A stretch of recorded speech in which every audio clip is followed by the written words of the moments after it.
The Alternative Dig Talk. Real issues, real talk.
Have got to get up pretty early to go do something.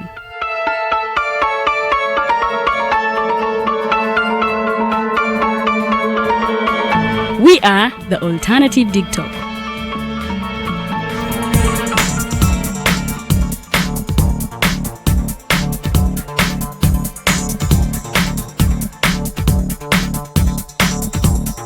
With our mobile studios, we are redefining TV presentation just as technology is setting the pace. We are blending our approach with fresh, perspectively designed breakfast show, The Mighty Drive, informative and entertainment show, exclusive and live interviews. We President Museveni wadde juzi namulaba apima akawunga kilo 2 tasobola kalya nini bwaba alya kilo 5 oyanema okuliisa eggwanga ne bwe limundekera. Njagala kwebaza the Alternative Dig Talk etuwadde kano ka Mighty Drive era n'abatuwuliriza bonna abali ku mikutu njagala basaba mugendo maaso n'okuwuliriza. All given to you just a click away on your phone, tablet, laptop and smart TVs as we are streaming live on our social media platforms, on the road and on the go. We are the Alternative Dig Talk. Hey Ugandans, I'm Lieutenant Colonel Dewa Kiki, the Deputy Defense Spokesperson and actually the Deputy Spokesperson for the Uganda People's Defense Forces. I was hosted on Alternative Dig Talk. I encourage all Ugandans that this is the way to go. Always watch, participate, give your views and ask questions on Alternative Dig Talk. Dig Talk, the way to go.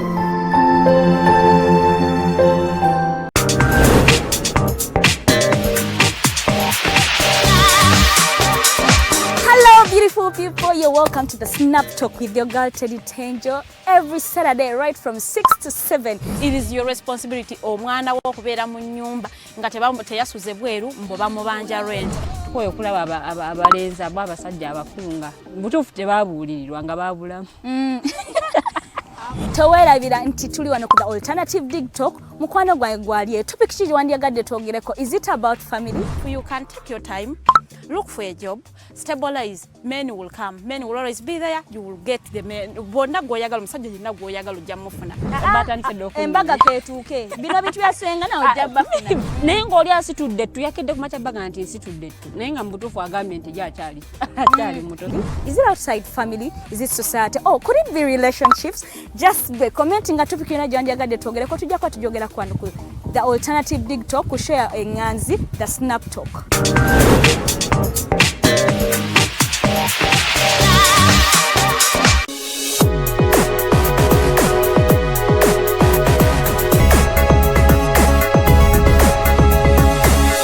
The Alternative Dig Talk. Real issues, real talk.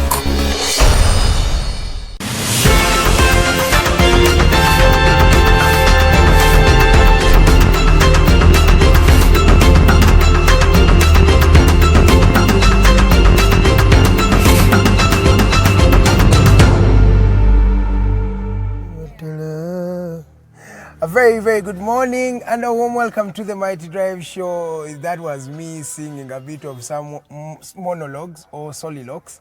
You can call it whatever you want to call it. But yes, we are here, we are back, and we are better. It's Wednesday, the 7th of July, 2021. Many people out there are celebrating their birthdays today. Allow me send a special shout out to Ameria Miteto. Happy birthday, my dear. Thank you for always watching the Mighty Drive, and thank you for always sharing, commenting, and making sure we go global. Happy birthday. And everybody who's enjoying their birthday with Ameria Miteto, allow me say happiest of birthdays to you. We had a couple of birthdays a couple of days ago. Kamoga Franklin, happy belated birthday. Ladies and gentlemen, all the July babies, a happy birthday from the Mighty Drive.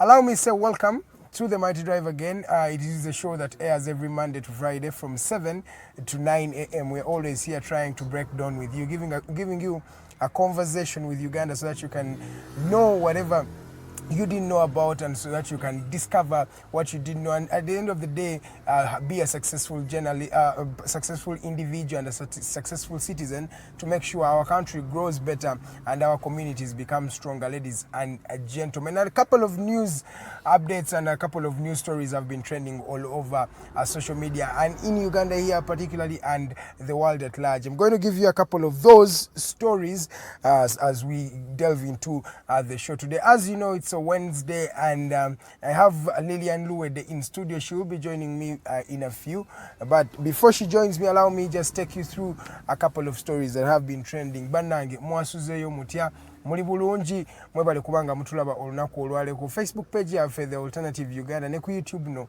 videos ino mwami mukose Arnold Anthony aziteekayo eno make sure osobola ogenda no streaming ayo no liking and no subscribing, otekako ne ka alarm button so that every time we bateekayo video ofuna notification okubanga osobola ogenda n'ogiraba. Manya nga we nabagambye danze Edgar Mathew Karuhanga, era wendi wano okubanga atunyumyamu emboozi naawe paka kejenge wonawe n'abeekoma tugenda kuba tunyumyawo naye tete wa kejenge bannange zibeera ssaawa 3 ez'okumakya. Katuyingireko mu mawulire agabadde gatambula mu ggwanga Uganda, n'amawulire mangi abadde tebakimanyi omwami Christopher Aine wetwogera kati RCC.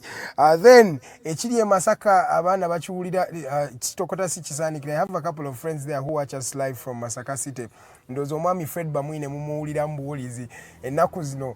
He calls himself the Lion of Masaka, oba empologoma ye Masaka. Oyo Fred Bamwine naye tumuyina mu mawulire ga leero. Then esente za nabbanja zifuuse sente za nabbanja. Yagamba temuziyita za nabbanja, muziyite mu 7 money. That and much more coming your way. This is the Mighty Drive Show. Let's delve into the stories. Let's start off with Mbarara City. All the people from Mbarara, you watch us a lot. We start with you. Christopher Aine has been appointed as the deputy RCC of Mbarara City. For those who don't know Christopher Aine, I will give you a flashback. 2015, you remember a gentleman who was the personal bodyguard and head of the personal security of the then presidential candidate Amama Mbabazi. This gentleman, he was even wanted for a couple of cases. Among those was beating up NRM cadres or NRM supporters in Ntungamo district. Mujukira, there was a bounty that was put on his head, I think that was 2016, where the police claimed that whoever knew where Christopher Aine was, he would be awarded with 20 million shillings. You remember those days. So this particular gentleman, being one of the rough, gentlemen who were supporting and cadring for the gentleman by then, Mama Mbabas, everybody looked at him as an enemy to NRM or the National Resistance Movement by beating up even their supporters in Ntungamo district, one of NRM strongholds that we've seen over the years. So this particular gentleman, he is now seen as he has been appointed by the president himself. By the way, according to Mr. Christopher Aine, he said that the president himself is the one that actually appointed him. That means he is now the deputy RCC. He's going to be deputizing one lieutenant colonel, Mbabazi. He was also there. And so let's wait and see how this gentleman is going to actually do his work. But if you did know a couple of things about Christopher Aine is a son to the late Lieutenant Colonel Julius Aine. He was one of the Bush War, veterans that how they like to call themselves. And this particular particular young man, he has been seen in a lot of controversy. Abajjukira wali e Kampala Road okwekalakaasa okwaliwo. Omwami ono Christopher Aine yajja n'abavubuka baali babiri ne batandika okuyimirizanga taxi nga tebazikiriza kutambula nga bo bagamba nti balina ssente ze babanja gavumenti paka saa zino ze batannafuna. So omwami ono ekyewunyisa bannayuganda okuvanga mu 2018 waba yali astral staging a riot bwetyo mu 2021 ate ne bamuwa an office to work in Barra district. That is something that is like what they call an irony. In this case it's called a situational irony. Omuntu gwe badde basuubira okubanga ate si omuntu gwe badde ate ekifatigo badde tebasuubira ddala okubanga bakimuwa naye nga ewe bityo bibeera olunaku twamulaba we yeekalakaasa n'ayimiriza emmotoka poliisi yamukwata naye era alina engeri gye yabulawo then bajja okwekanga ng'ali mabega wa omwami Salim Saleh. Salim Saleh abadde amubeereddewo nnyo mu njogera yaffe y'abavubuka omwami Christopher Aine. So twamulabe nga wali Embarra district agenda kufuuka the deputy RCC awo ng'omanya akasente kaba kagenda kuyingira ne responsibility ye mu kutandika emirimu gye. Omwami Christopher Aine yakakasiza eggwanga nti tagenda kubanga atiitira agenda kusooka taking his time studying what Mbarara district actually needs, so what Mbarara city needs, so that he can blend and bring you what exactly you deserve as Mbarara city. So congratulations to Mr. Christopher Aine, and it shows you that not everything is impossible. Some things are actually possible. Today you can be one of the people who are opposing the government, and tomorrow you can be in the same bed with the government. Tugendeko mawulire amalala mutwogeranga omwami Patrick Ogwang oba wegwaita Professor Patrick Ogwang. I know most of you actually know this gentleman kubanga ono ye inventor w'eddagala lye bayita Covidex. Covidex ly'eddagala eryasangibwa okubanga lisobola okubanga litreatinga COVID-19. Wetwogeranga Covidex ono yatandikira ali mu maduuka gonna ag'enjawulo ne pharmacies batandise okumudistributinga eggwanga lyonna, then n'eggwanga erya Rwanda lyetanidde nnyo alina eddagala erya Covidex nga bagamba eryaddala lyo liyamba. Omwami Patrick Ogwang okuva mu Mbarara University, Professor Patrick Ogwang yagamba yasooka n'agamba President Museveni nti eddagala lirina, naye President Museveni teyamukkiririzaamu paka ye kennyini we yafuna COVID-19 n'asobola okwetreatingisa Covidex yennyini n'asobola okubanga awona. So mukuvaayo Professor Ogwang yagambye mu Covidex ono ennaku zino badde bamuseera nnyo ate nga bamucupula nnyo. So he came out to reveal that prices za Covidex bannange yazoogedde officially ziri nusu kakaaga manufacturing price, then wholesale oba ogenda kulitunda mu wholesale oba olitunda nusu kanaana, then omuntu ali mu pharmacy aba alitunda omutwalo gumu paka ku mutwalo gumu mu 12,000. That is the actual price of Covidex according to the manufacturer of Covidex, so the inventor of Covidex, Professor Ogwang Patrick okuva ku Mbarara University. This is a landmark that Uganda has really reached upon. If we can have people from here, our own country, who can manufacture certain, such a concoction that can help in fighting and mitigating the effects of COVID-19, that means tutambuddewo. Ekyo kikulaga ki have self-belief. Why should we always have to wait for other people to help us in times of need? This is the thing I like about Ugandans and African settings. Some people are always innovative to try and make sure they find solutions. This is what we should always do. Instead of always looking back to, the Western community, vaccination, mukolechi. Why don't we have unique people in Uganda here who can come up with unique things like these ones? So this is a plus for the professor, and I know everybody where they are, they must be proud of this particular gentleman to be that in a time of crisis like this one, he has come out with a concoction that can actually help in mitigating the effects of COVID-19. So it is a special kudos to Ogwang Patrick, but also a challenge to you who's watching me today. How have you been innovative in your own sphere? You should always find a way of being innovative and unique, so that when you are innovative, by the way, you stand out of the crowd. So find that niche you have and be innovative, and in a time of crisis, always see this as a challenge, and a challenge that you're going to be able to take on with time. So Professor Ogwang Patrick has confirmed that 6,000 is the manufacturing price of Covidex, 8,000 is the wholesale price, and 10,000 to 12,000 is the prices that you can buy this particular medication in the pharmacies. Abantu abasinga no badde batandise okuzireega abamu nga bagamba mitwalo 2 waliwo gyosanga bakatunda emitwalo 5 and like banange Jesus that is Uganda for you Luwedde hospital banange abalwadde ba COVID-19 beyongedde ate mu kweyongera ne Luwedde yennyini nga tekyasobola kubanga eba containing Luwedde hospital bate bakyalina personal equipments nga masks gloves bichi okubanga bafa ku balwadde so government wherever you are muddukirire eddwaliro lino erya Luwedde hospital musobole okubanga muba yamba bannange. Let's cross over to Masaka City.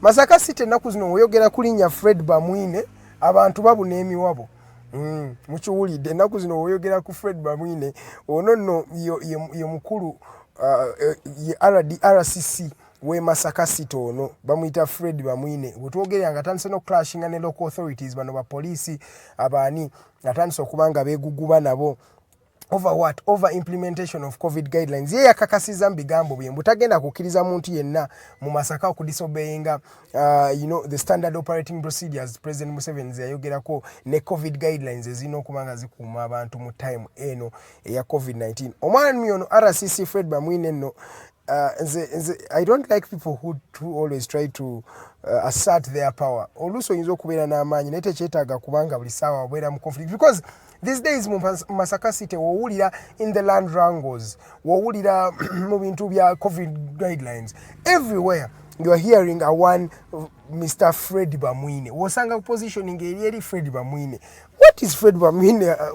Many of these things oyinza okukirabanga awo naye there is nobody who has overdone it that has made it in leadership or anywhere. Also, when you try to impose, sometimes you try to you look like someone who's out of place.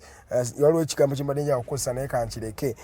Naye ng'omwami ono Fred Bamwine afuse buli amuliye Masaka abati abuti because of the way he does his things, the way he's radical, the way he's implementing his policies.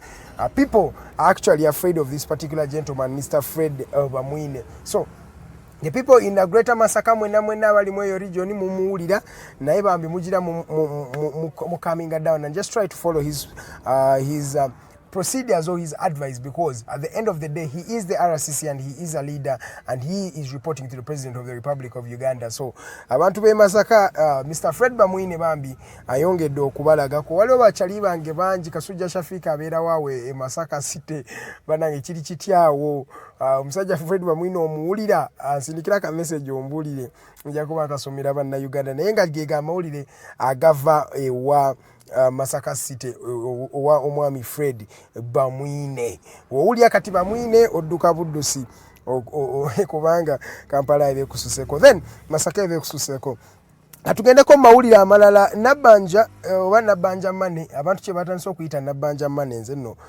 nze nziyita COVID relief fund oba COVID money oba sobola ye yagambye musobola okuziyita Museveni money naye nze manye ezo sente ate zaffe tisiba Museveni sente z'Abannayuganda kubanga be bawa emisolo so kebera enkalala zino jjukira mbadde ndowooza bali ku byalo ne ku miruka musobola okulaba nti ennaku zino waliwo lisiti ezatandise okujja nga mulina okukebera amannya gammwe oba tolisanzeemu nno osobola okwewandiisa ne baba nga bakuteekamu mu lisiti eno so wetwogereranga abantu emitwalo 14,600 be basangiddwa okuba nga ate nno mizimu oba ghost people abantu tebaliiyo naye nga ku lisiti ko babadde batuuseeko dda so Abannayuganda bo tebatuula according to President Museveni yazze okwekanga nga abantu juka sente zaade zinotandika okugabwa olunaku olwejjo olunaku olwokubiri ennaku z'omwezi 6 baali baginotandika okugaba sente zino naye bakebedde enkalala ne bajja beekanga nga ate abantu emitwalo 14,600 bannaye nga abantu tebaliiyo zino mpewo enamba mpewo ekitegeeza sente zibadde zigenda kuddira abantu ababadde babatadde mu lisiti eyo oluusi kati patriotism wano wetugigambye ne bannaye omwoyo gw'eggwanga gwabulira what happened to the patriotism in this country ennaku zino abantu buli omu ku lulwe Katonda kulaffe ffenna so President Museveni ya orderinze the Internal Security Organization oba kye bayita ISO okubanga bakebera zino enkalala okumala ennaku endala 3 walyoke bakonfirming nti nenkalala ntuufu basobole okubanga bayongerayo okubanga batandika okusasula sente zino zebayise COVID relief fund so baade balina okutandika olunaku lw'eggulo naye bategedde mbu mulimu empewo y'abantu 14,000 n'okweyongerayo ne bagamba katusooke tulindeko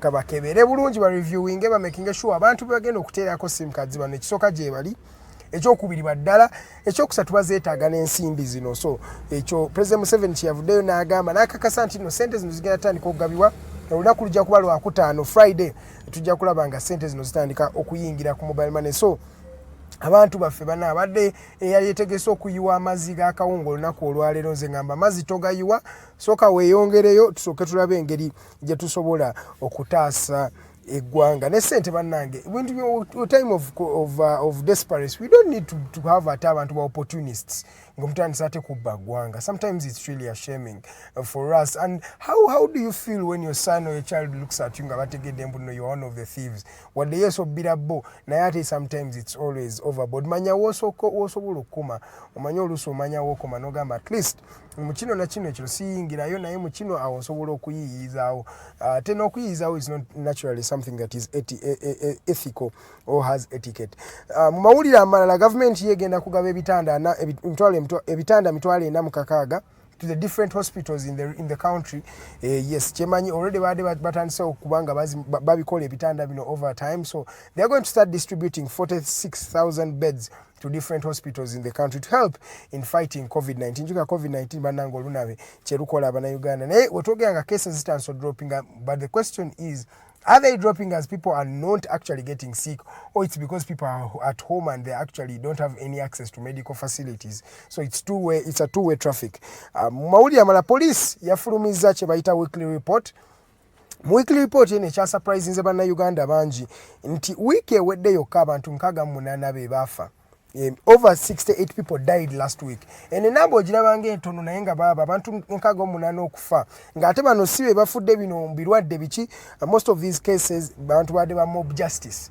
abantu abasinze kuno badde babata mob justice ndi bamusanza abbye bamusanza akoze ekithe ne balyoka batandika okubanga bamukuba ne bamutta era ne videos mbadde muziraba ku mutimbagana abantu abasinga nga balaga videos nga bagenda kwokya mubbi obanga waliwo yabbye embuzi elira jona labi waliwo yadda abbye embuzi waliwo gwe bakwatira awe Masaka nga naye alina byabbye so crime rate naddala obubbi in particular because theft main crime yadde yakubba emisango giri emitwalo 410 nejongera I think 10 something like that the numbers kyeyongerayo according to omwami ono Fred Enanga yogera police yakakasiza abantu emitwalo 410 okuva lockdown yatandika bibadde bakwata ku lw'obubbi this is a very very very big number okubanga abantu babbawe bati naye what does this show?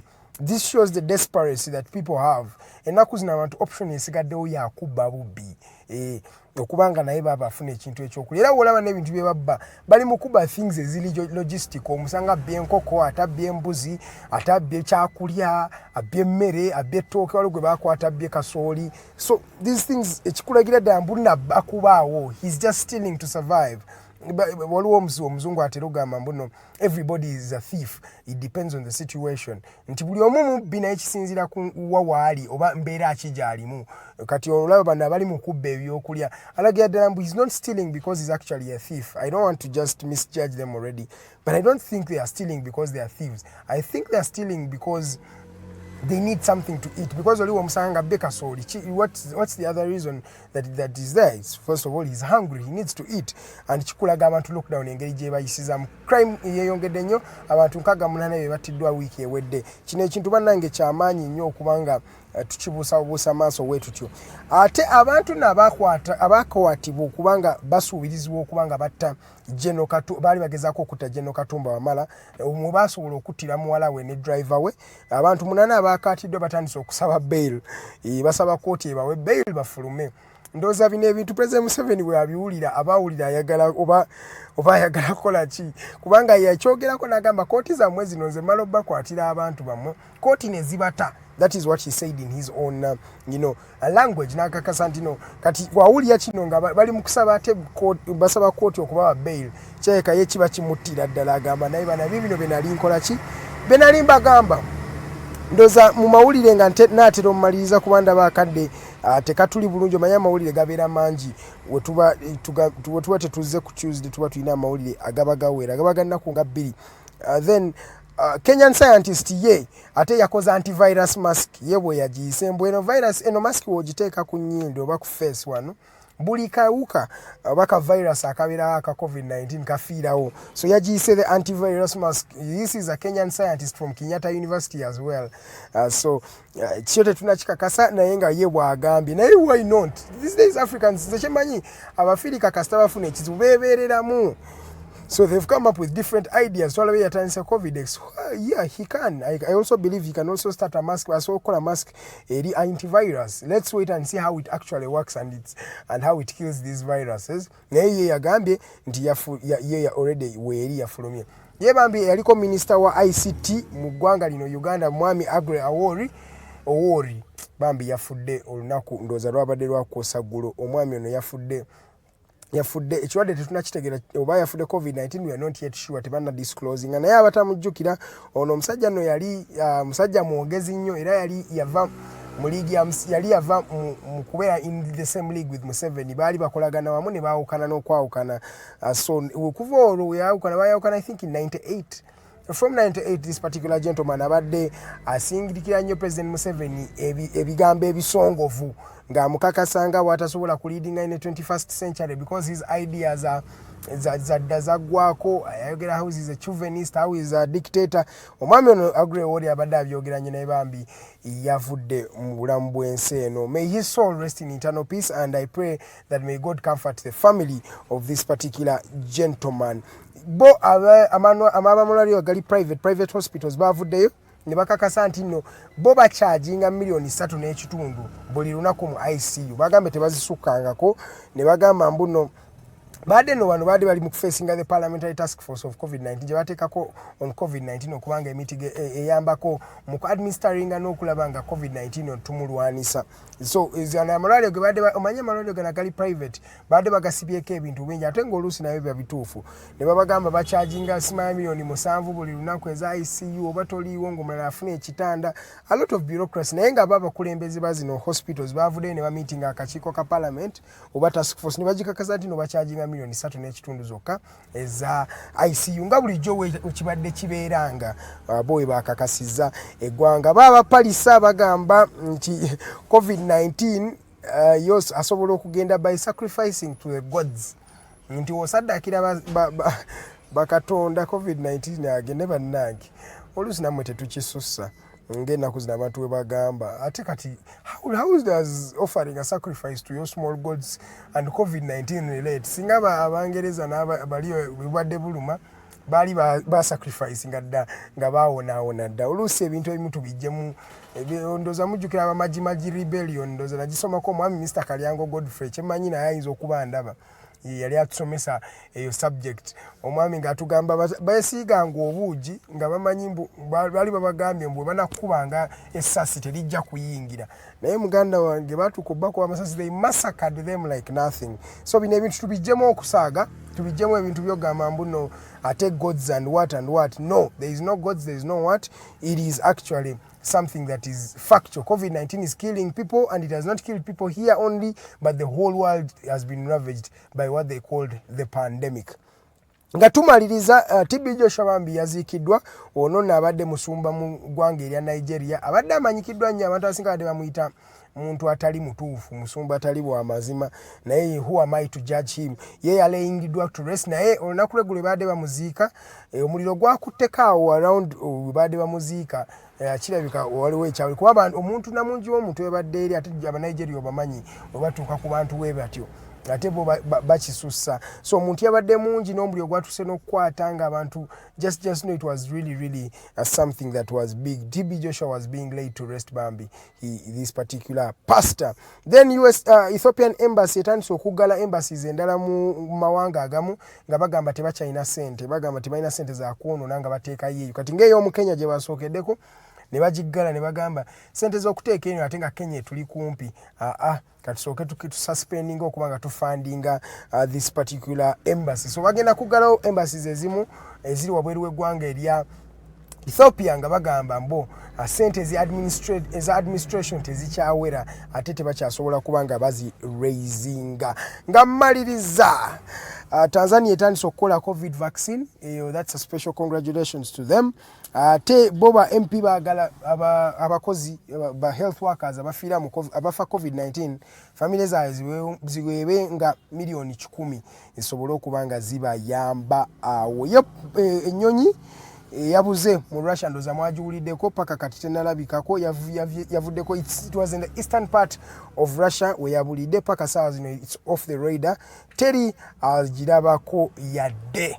Mwebale kubanga mulaba The Mighty Drive Show. My name is Edgar Mathew Karuhanga. Mawuli eno gabadde mangi agasinga tugenda gwogerako n'omukyala Luwedde Lilian kubanga already mu studio mwali wano tuchakuwa tunyumyamu naye twogereko ne amagwanika agamu agatandise okugaana okubanga gajjayo abantu bago nga babagana okubanga bajjayo abantu baabwe nga bagamba balina okusooka okusasula ebyo n'ebirala tugenda kuba tubinyumyako nze n'omukyala Luwedde Lilian because she's already in studios. Let's go for a short commercial break. When we come back, we'll continue the discussion. My name is Edgar. This is The Mighty Drive.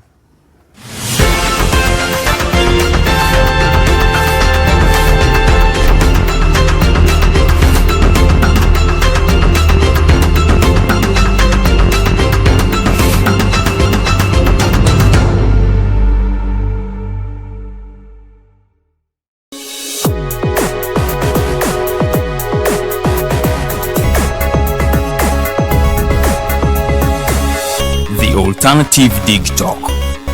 Real issues, real talk.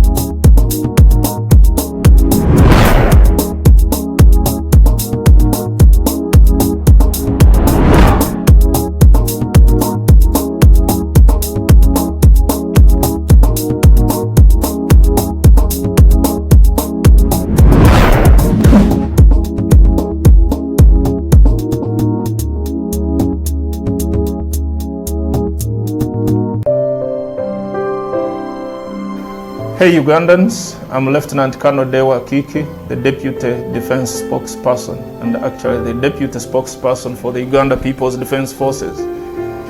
I was hosted on Alternative Dig Talk. I encourage all Ugandans that this is the way to go. Always watch, participate, give your views and ask questions on Alternative Dig Talk. Dig Talk, the way to go.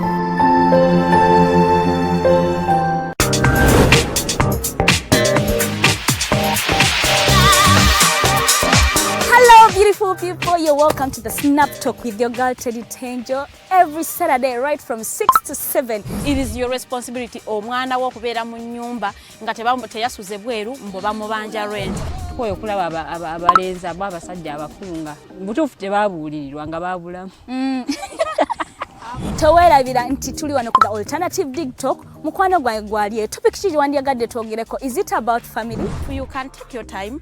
Look for a job, stabilize, men will come, men will always be there, you will get the men. Bonna goyagala musajja yina goyagala ojja mufuna. Embaga ketuuke. Bino bitu byasenga na ojja bafuna. Naye ng'oli asitudde tu yakedde ku macha baga nti nsitudde tu. Naye nga mutuufu agambye nti gy'akyali. Akyali muto. Is it outside family? Is it society? Oh, could it be relationships? Just be commenting a topic yina gyandiyagadde twogereko tujjako tujogera kwano ku the Alternative Dig Talk ku share enganzi the Snap Talk.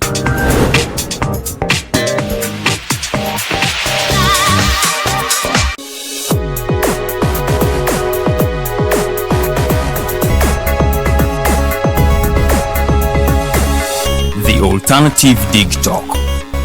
Real issues, real talk.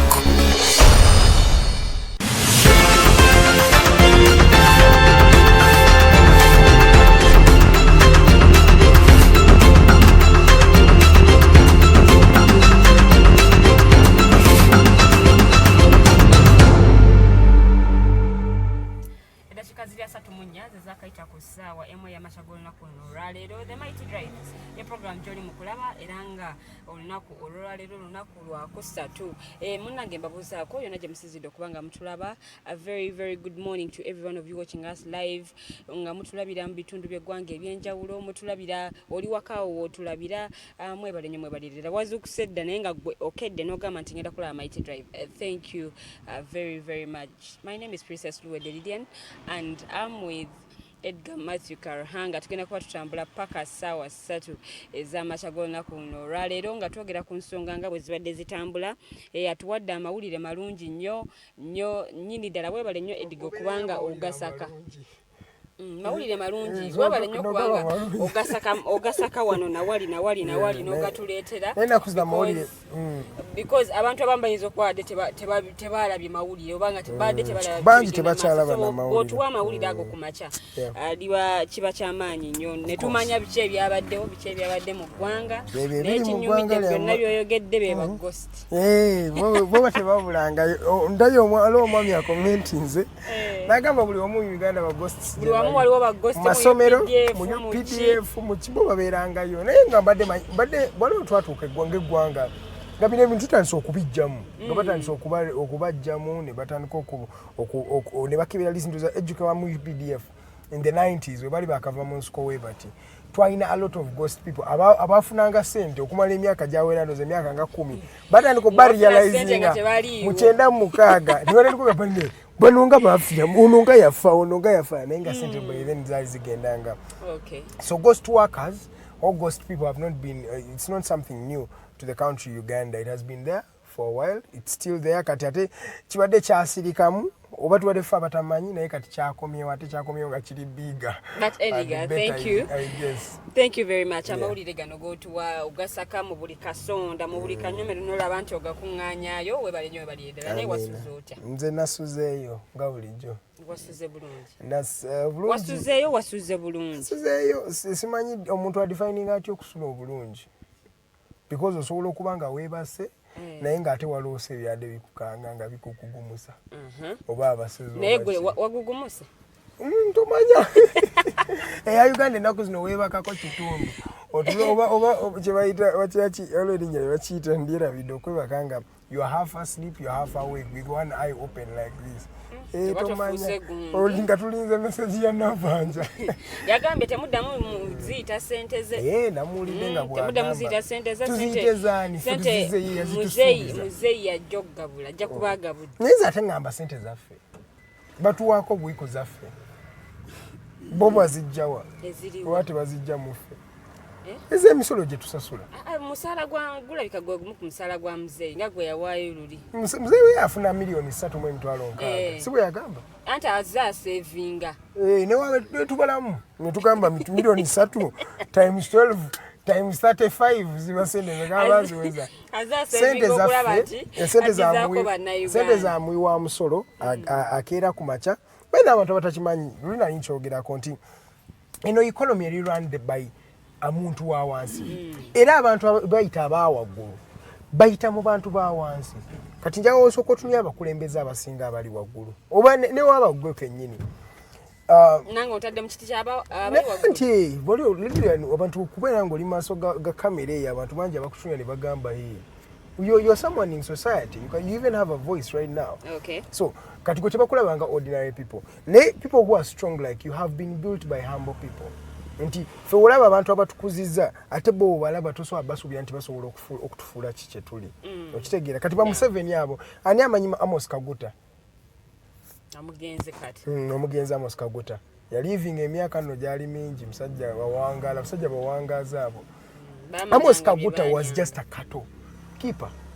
Yali muntu atunda ente yamanya akonti yo mutabani wajja kufuukako omukulembeze w'eggwanga. Abantu ba wansi be bazimba omuntu wa waggulu eyo gwe mulaba ali waggulu. Kati government bwe kugamba ngegenda kuwa sente oza sente ezijjawa era sente gwagula omanyi ole abantu abagula abantu abalwaninga economy be bantu abagula kasukaali kota ya sukali n'agula kota buto wali agiremu amafuta obwendo bubi bebo naye oli stocking anagamba mukati ya stockinze mwezi mulamba ebyokulya addamu yona atunda mu dduuka anaddamu ddyo suubula ng'olya stockinze byamwezi awo Edgar kati awo kati nze omuntu aŋŋamba mbwe eggwanga lino ate sente tebazikuwa mbu nno bakuwa sente zooza ozeetaaga ate olina ozifuna ziba zizo so tuleme kukyetooloola nnyo so kyekyo naye nga byonna mubiwulidde mukulu Edgar ng'atunnyonnyola abantu abazuuliddwa ennamba nno nnene ennamba y'abantu abazuuliddwa nga embutuufu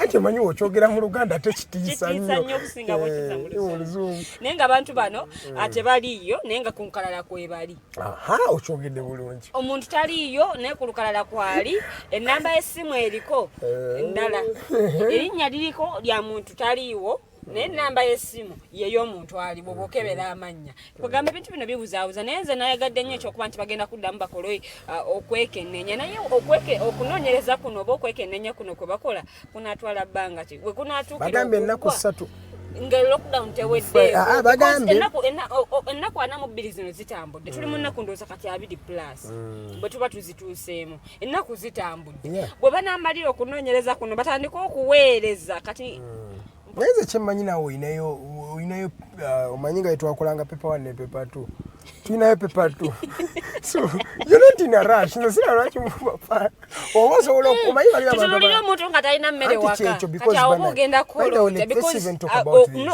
okuva lwe bagamba this money abantu bangi oli asitula akyajinza essimu ye emubeera waneeno ekuba wano buli walabaka message okuva mu kampuni oba olowooza sente zituuse naye ate buli wawulira nga bazongerayo otandika okweraliikira oganaye bwe zinaatuukira yeddi akawunga nno ko kayanguwayanguwamu naye zino simanyi lwaki zaate oba lwakuba sente zinoyita mitendera ate baagala kureducinga obubbi n'obukenuzi obuyinza okubeerawo so kibo kibadde boogerako nti baagala kukendeeza obukenuzi basooke making sure they fact check they make sure that this is banoonyereza nti okay kino kituufu so kati ani ateekamu amannya g'abantu bano abataliiwo anti kati ate mmwe kubanga kati nawuli yambu basindika ekisooka basooka syndikalist okuva eri ne basitendeka paka ku byalo era nga tulaba LC nga be bazina ndoza obadde oyita namungono recent bayuzaamu enkalala zino okuva ewa town clerk anti nga bagamba abantu abaliko abamu bagenzi ate tebamanyi na kukitundu abamu tebamanyi. Yes, that was the biggest challenge that has been faced in this time of implementing things like this. Naye nga nze kyemmanyi they are trying to do preparation basobola okukwaba bakati Museveni yagambye bawadde ennaku 3 those 3 days bagenda okukeberera enkalala zino 36 hours bakakasente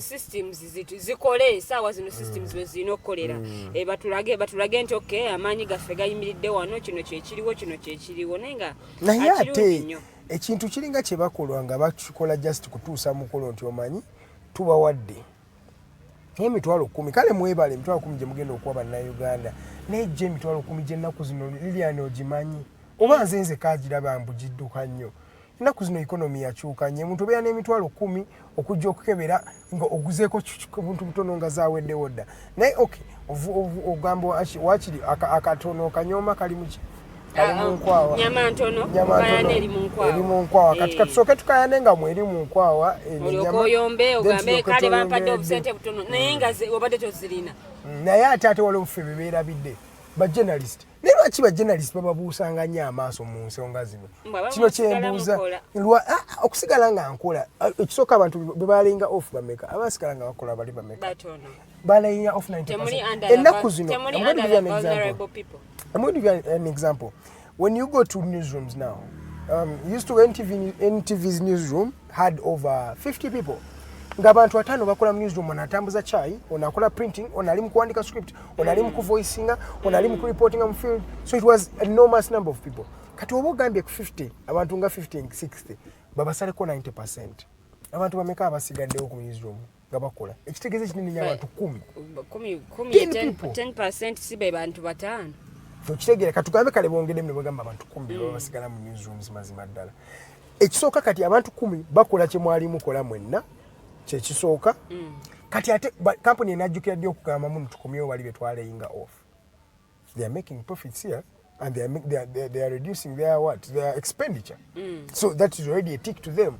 They are learning to work when people are not around and with people who are actually who are actually few. Kati the journalists who were laid off, who's going to help them in this time of the pandemic?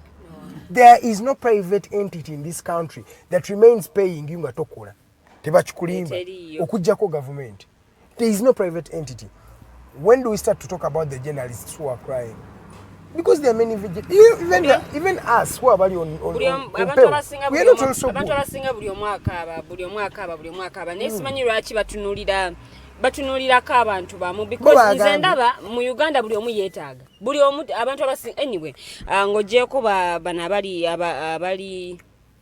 abali mu first class tulina middle class and then oba class kye yeddako third class okay katujite third naye nga tujite the peasants that third class in society zo zibeerawo those class differences zibeerawo nti obeera in first class bebayita abo abali abantu ba middle class oliste batunulwa producer leka kutulimba bourgeoisie beba second class bebo ba bourgeoisie bebayita hadi abana wasoma 1789 French Revolution awakulaga nti mu kibiina yali mukulu lwajja abantu aba middle class simanyi lwaki middle class ebiseera ebisinga bagibuusa amaaso oba balowooza nabo bayinamu aba middle class bayinamu no si bonna nti bayinamu si bonna waliwo olinga ayinamu saawa eno enkeera naye nnaku zina namu ebbiri we ziggwerako nga naye ogenda okwesanga naye takyayinamu bwe yeegatta aba takyawera kituufu naye nze middle class naye nze sitegera kintu kino kivaawa abantu kiri mu system munda nti abantu bano okutandika okuteekako amannya g'abantu abataliiwo oba abantu bano no waliwo abantu oli neyewandiisa naddamu neyewandiisa nga bwateekayo enamba oba n'akyusa amannya okusobola okulaba nti naye afuna mukase kati g'oba mupya mu Uganda oba olowooza bw'otyo eggwanga lino tulinamu n'abantu abagala okufuna ekingi lwaki abaana baziyuziza kubanga sisi wewoka wewagambye namugoona we baziyuziza wokka ne mu kiwempe wano waliwo abaziyuziza nga bagala neifuba bibabugume katabi babugume lwa sente ezo ekintu kiri mu system ya Uganda nti boba opportunities gundi batera okutamala emirundi bayita ba mafias babeerawo yensonga lwaki ne mukyala nabanja agamba bagenda kudamba revising engeri gye bagenda okugaba mu sente zino kubanga amazima abantu namba zibasangamu tezaaliyo basanga abantu 10,000 bebadde bakasanga mukati mukakaaga nga bonna namba si ntuufu abantu tebaliyo nga just sente zigenda personal people so kyomanya abantu abali eri ku government bebenyini beba implementing kino bagamba kati omanyi girabo oti tekawo ne namba newedo nga sente zigenda kuddira bo kubanga kankuli mu Uganda corruption yatuuka waggulu nnyo era omuntu corruption yatuuka ne embedding in the system. That is the biggest challenge we have. The corruption and the system bali webati. The system katula Uganda's economy wano wetuli. The moment corruption negamba mkati obulungi bw'enguzi buweddewo. Ugandan system esoka ne collapsing okumala emyaka ngeji.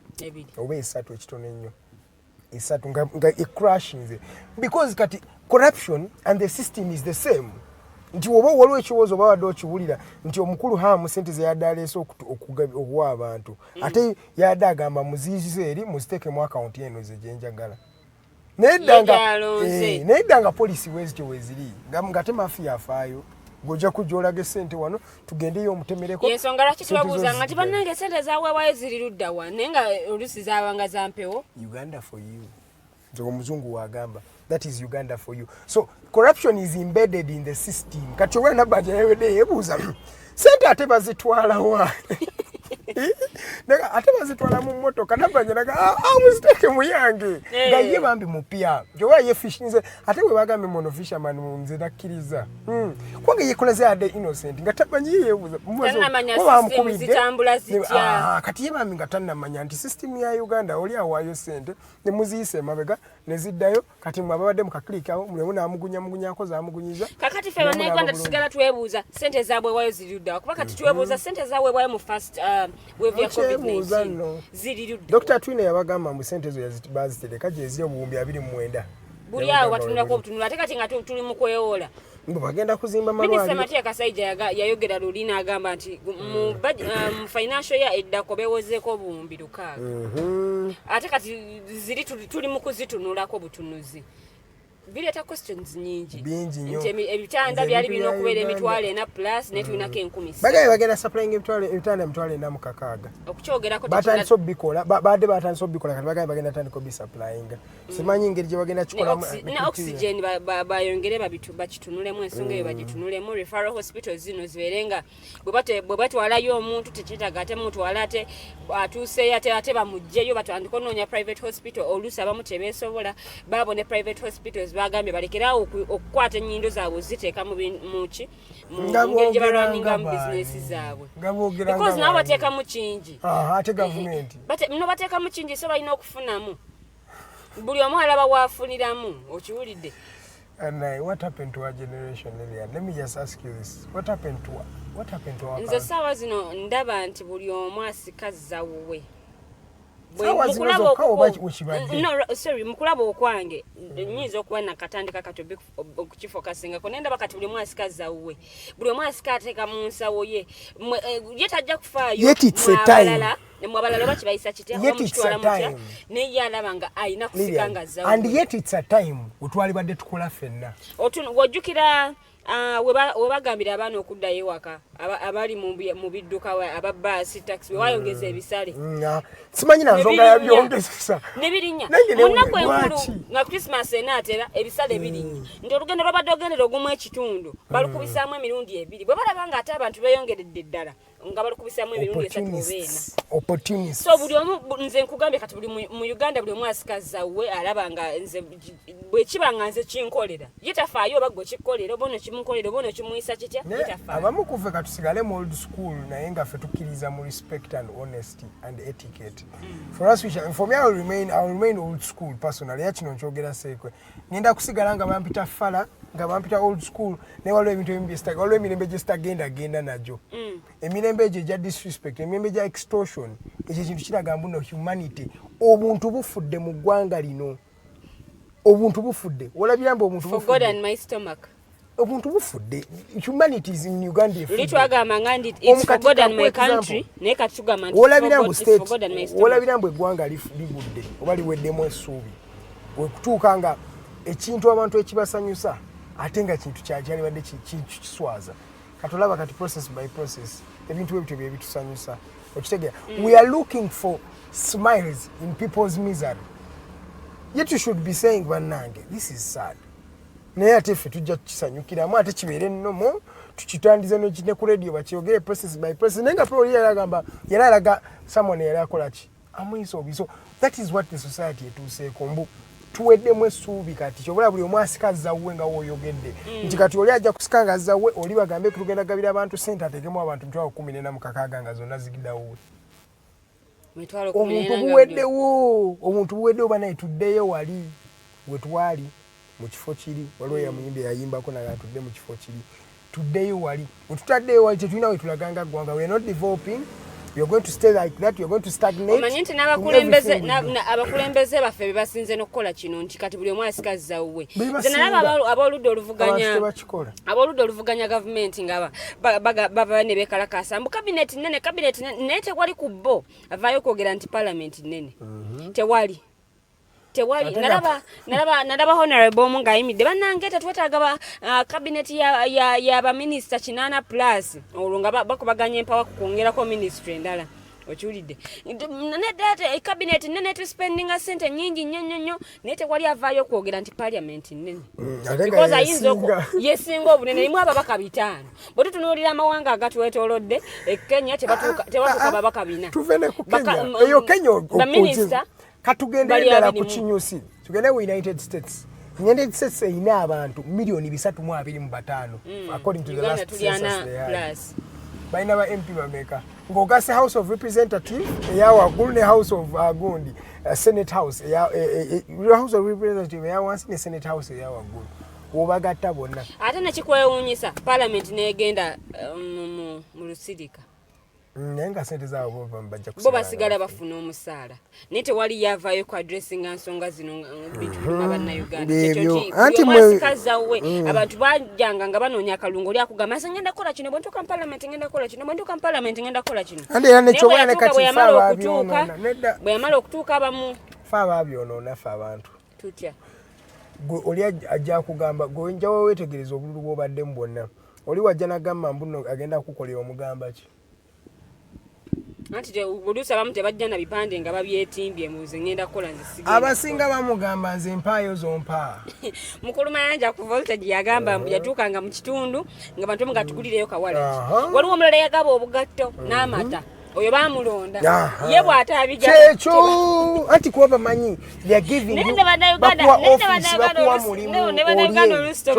kyobola ofuna nga bagamba bannange yagudde mu bintu genda olye ne bannayuganda oluusi tobanenya abantu bano baba balonda tebadda kakati kakati nabo balaba akaseera ke balina okweyagaliramu keekano oli ajja kugamba gwe nkuwa akalulu kange naye wogenderi ogenda kuleta ogenda kudda kati noli agenzeyo agamba nabo sente zange mmwe mwazirya nnyo kati nange kansoke nkole ki kyobawule bagamba tusasula looni tudda mu mabanja biki kwegamba it's a two-way traffic fenna onfunamu nange nfunamu mukyala nabbanja yatugambye tugenda batulyawo nga kasente ka message kajja ku simu tulyo nga katuuse kati bannayuganda bapiikinga ako katulyo kobo kakke baagala tuba tukyalyawo process by process ke bapiikinga katulyo ako ke mugamba ka message akagenda okujja okimanyi mu Kampala muno bagenda kuwa abantu omutwalo gumu mu kanaana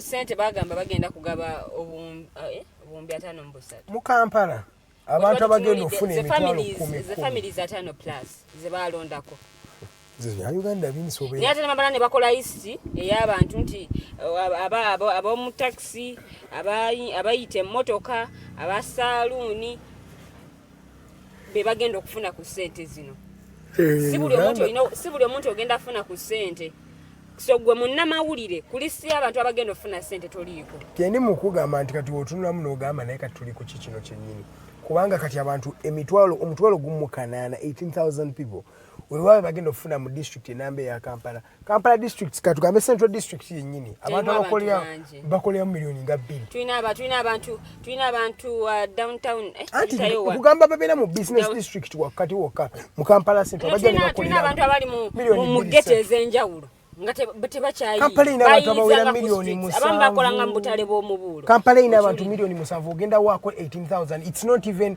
2% of the people kibatuukana mu kwota ate nga nesente zino tetunamanya diro ezituuka naye ebintu bino byeyongera okweraliikiriza byeyongera okuleeta ebibuuzo bingi nnyo mu mitima gy'abannayuganda tutandika okwebuuza nti oli mu nsi yo mwami mayanja yatera okyogera mbu gavumenti ya Uganda etuula katuumu tetuula mu ggwanga Uganda because mbu bakyalamu bukyazi ebintu ebisinga babeera tebabimanyi ate nga batuufu byeraliikiriza nnyo because bwe tuba nga ennaku 4 mu bitu zitambuddeko half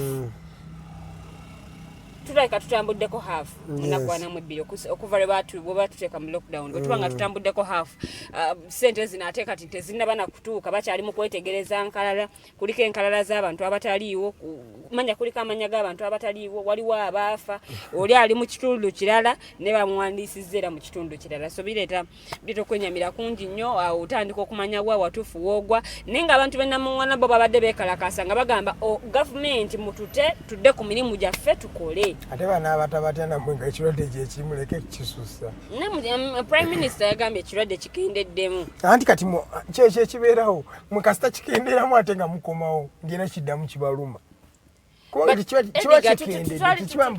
kyetulina okukola okutandika okulaba nti tulivinga ne covid-19 tetumanyi bwebuzirimmeka tetumanyi covid dirana agenda tetumanyi naweevuya oba tugenda mu yakuno oba ya mukaaga tetunaba kumanya mugende babageme kasita banaabagema musobola ogitola abasambi b'omupiira eri eddagala ly'okugema weeringereza simanyi zitakoma okulera twali twodalinze milioni 9 dozi milioni 18 ez'abantu milioni 9 paka tezituukanga because nawulya mukyala nabbanja yagamba bali balina okugula eddagala naye ng'ate waliwo ba middlemen abafera wano na wali so nga bagala ebyo byali bibuze ddimu bali bagala tuuka mu factory mwennyini naye mukulu Edgar gwe nga gwe mukulaba okuko kiki kye tuyinza okukola okulaba nti tusigala tutambula amidst COVID-19 because tetumanyi dirwana agenda naye nga weetuli nga abantu bakola tetumanyi waliwo omwami nomani ono yakubako essimu n'abawa advise n'abagamba mukole kye bayita mass vaccination nti sente ze mugenda okuwa abantu lwaki temuzigulamu maddagala simple as that vaccinate people on a large scale okende why do you have to procrastinate wetolole sente ze bali bagambye milioni 9 eza dozi milioni 18 ez'abantu milioni 9 zo ziriwa because tuwadde tukozesanga zino eza donation French etuwadde Alibaba yatuwa kwegabadde batuwa nga zitukozesa zetwali parliament sente ze yayisa ezalina okugula vaccine zo ziriwa tekyitubuuza kyokka because okola mass vaccination yetaaga okuteeka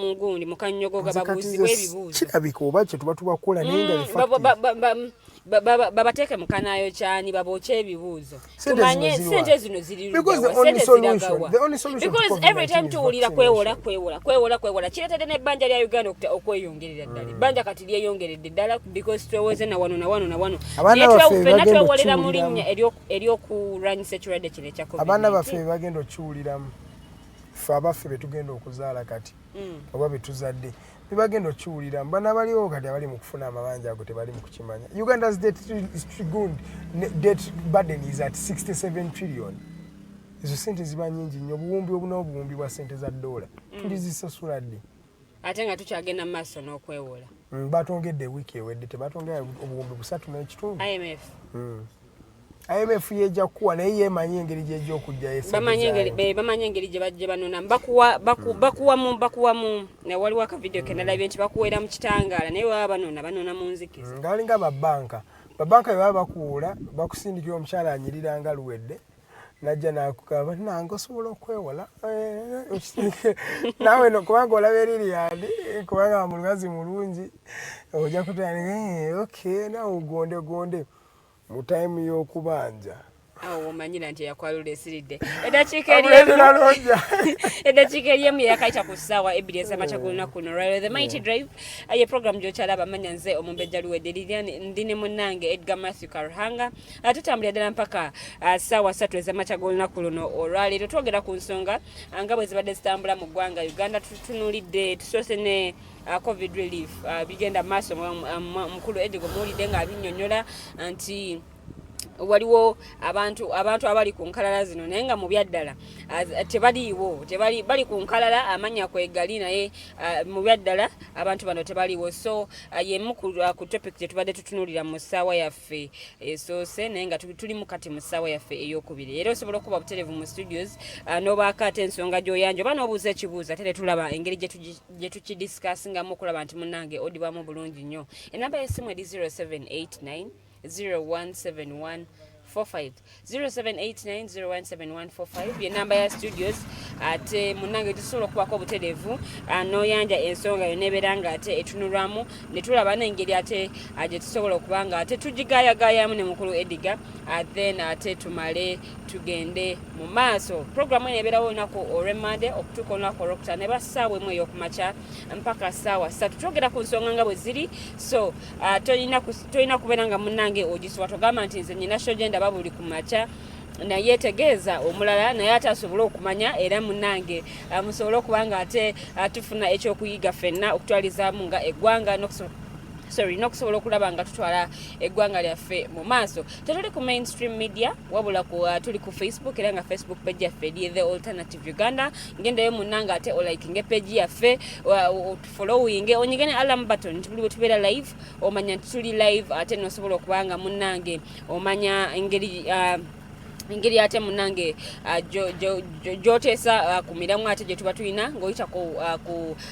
page yaffe mu comment section teekayo ky'obuuza oba ky'olowooza tugenda kubanga ate munange tukisoma ku YouTube tuli the Alternative Uganda so gende munange osubscribinge ku channel yaffe onyigene alarm button eyo nti munange bateekayo video osobola okumanya video eno etuuse okay program ki gye batadde because programs nyingi tulina Mighty Drive gye tulimu tulina Voltage ebeerayo olunaku olw'embadde n'olunaku olwokutaano saawa emu yakawungezi mpaka saawa 3 ez'ekiro tulina Snap Talk Snaptalk ebeerayo olunaku lwa Saturday saawa ziba 12 mpaka saawa emu eyakawungezi ate nga ne ku Sunday waliyo program eriiso ly'omukulu ziba saawa 11 mpaka saawa 12 ez'akawungezi nga tutunuulira abakulu bano abakuzeekuzeemu ate nga batunnyonnyola biki ebyaliwo ebiriwo ne bebasuubira okubanga bibaawo wawe twawabira na biki ate bye twetaaga okubanga munnange tukyusa oba nga tutereeza okulaba nga eggwanga lyaffe ate ligenda mu maaso so ku Twitter tuli the Alternative Uganda so genda munnange otugoberere olabe na biki ate bye tukola osobole okumanya n'engeri programs zaffe zino gye zitambula mutukyagenda mu maaso ndine munnange Edgar Mathew Karuhanga bwe tugayagaya mu nsonga z'olunaku luno olwaleero naye nga okyatuwa emboozi nnyingi nnyo COVID-19 COVID endoza nga tusose ne tumuteeka ku bbali ne kati COVID omanyi tumalaga muteeka ku bbali kubanga buli kye twogera kyekireletinga COVID-19 kati otwogeranga omwami Fred Bamwine ayongedde okulumya ab'e Masaka kankozesa ekigambo ekyo Bamwine ye RCC w'e Masaka City saawa zino naye bamukaba olukaba si lwakuno buli wamu gyali mu mataka omulyayo gyali mu nkaayana z'amataka mu butale gyali abatagoberera amateeka ga COVID-19 gyali buli wamu Fred Bamwine e Masaka yaliko otuba tugamba omuntu atunda nga wano tulina ani ono waliwo onawaffe gwe batufuula owa Kampala district kati ono yali Weekawempe yali deputy RCC Weekawempe naye nasooka ajja n'agamba people party tugenda kujikkiriza yingira wano oba omujjukiro oyo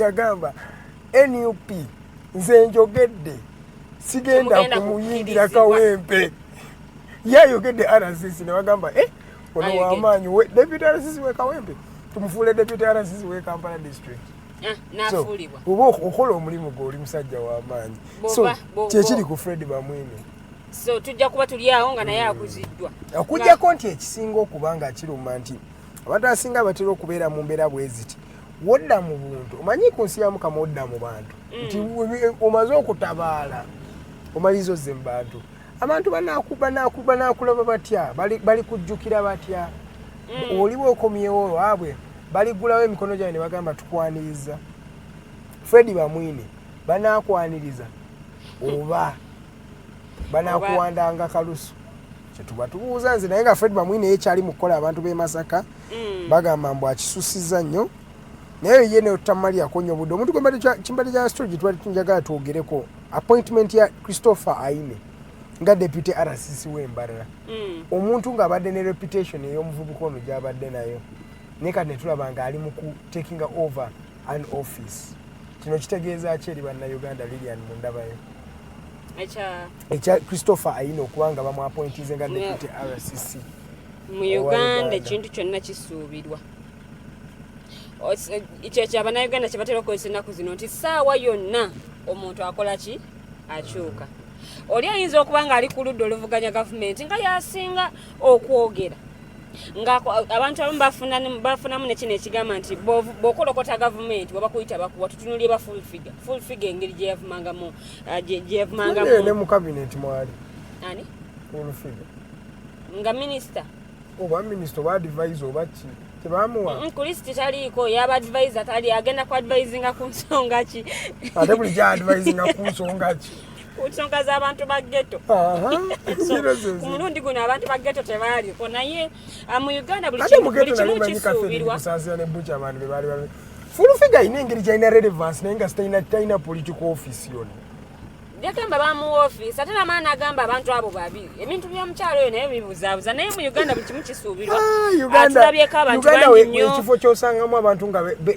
bali impulsive naye nga talina nakyali nga olaba ayina some weird power ninga talina kyalina ku byalo kuno tubalaba ng'oli yatambula n'akuba abantu emigozi maa buyonjo biki nga sina chairman naye ng'ali awo alina amaanyi galina naye nga weebuzaaga twabalinanga mu ssomero ba shadow prefects twalinanga ba shadow prefects nga bw'ayimirira asobola okukuba kibooko naye nga talina kifo kyonna kyalina naye nga bw'ajja asobola okukuba kibooko full figure ayogera full figure is even given national platforms like televisions n'abeerako nayanja ensonga nga ate ayanjagaga nti nze ndi munnakibiina kya NRM so njogera ku lw'ekibiina nga yayimbiddwa okwogera ku lw'ekibiina but mu Uganda buli kimu kisuubirwa nga bwe nkugambye abantu ojja mulaba ku ludda oluvuganya naye ebiseera ebisinga abantu bano bamala obbawo ebifo tebaddamu kwogera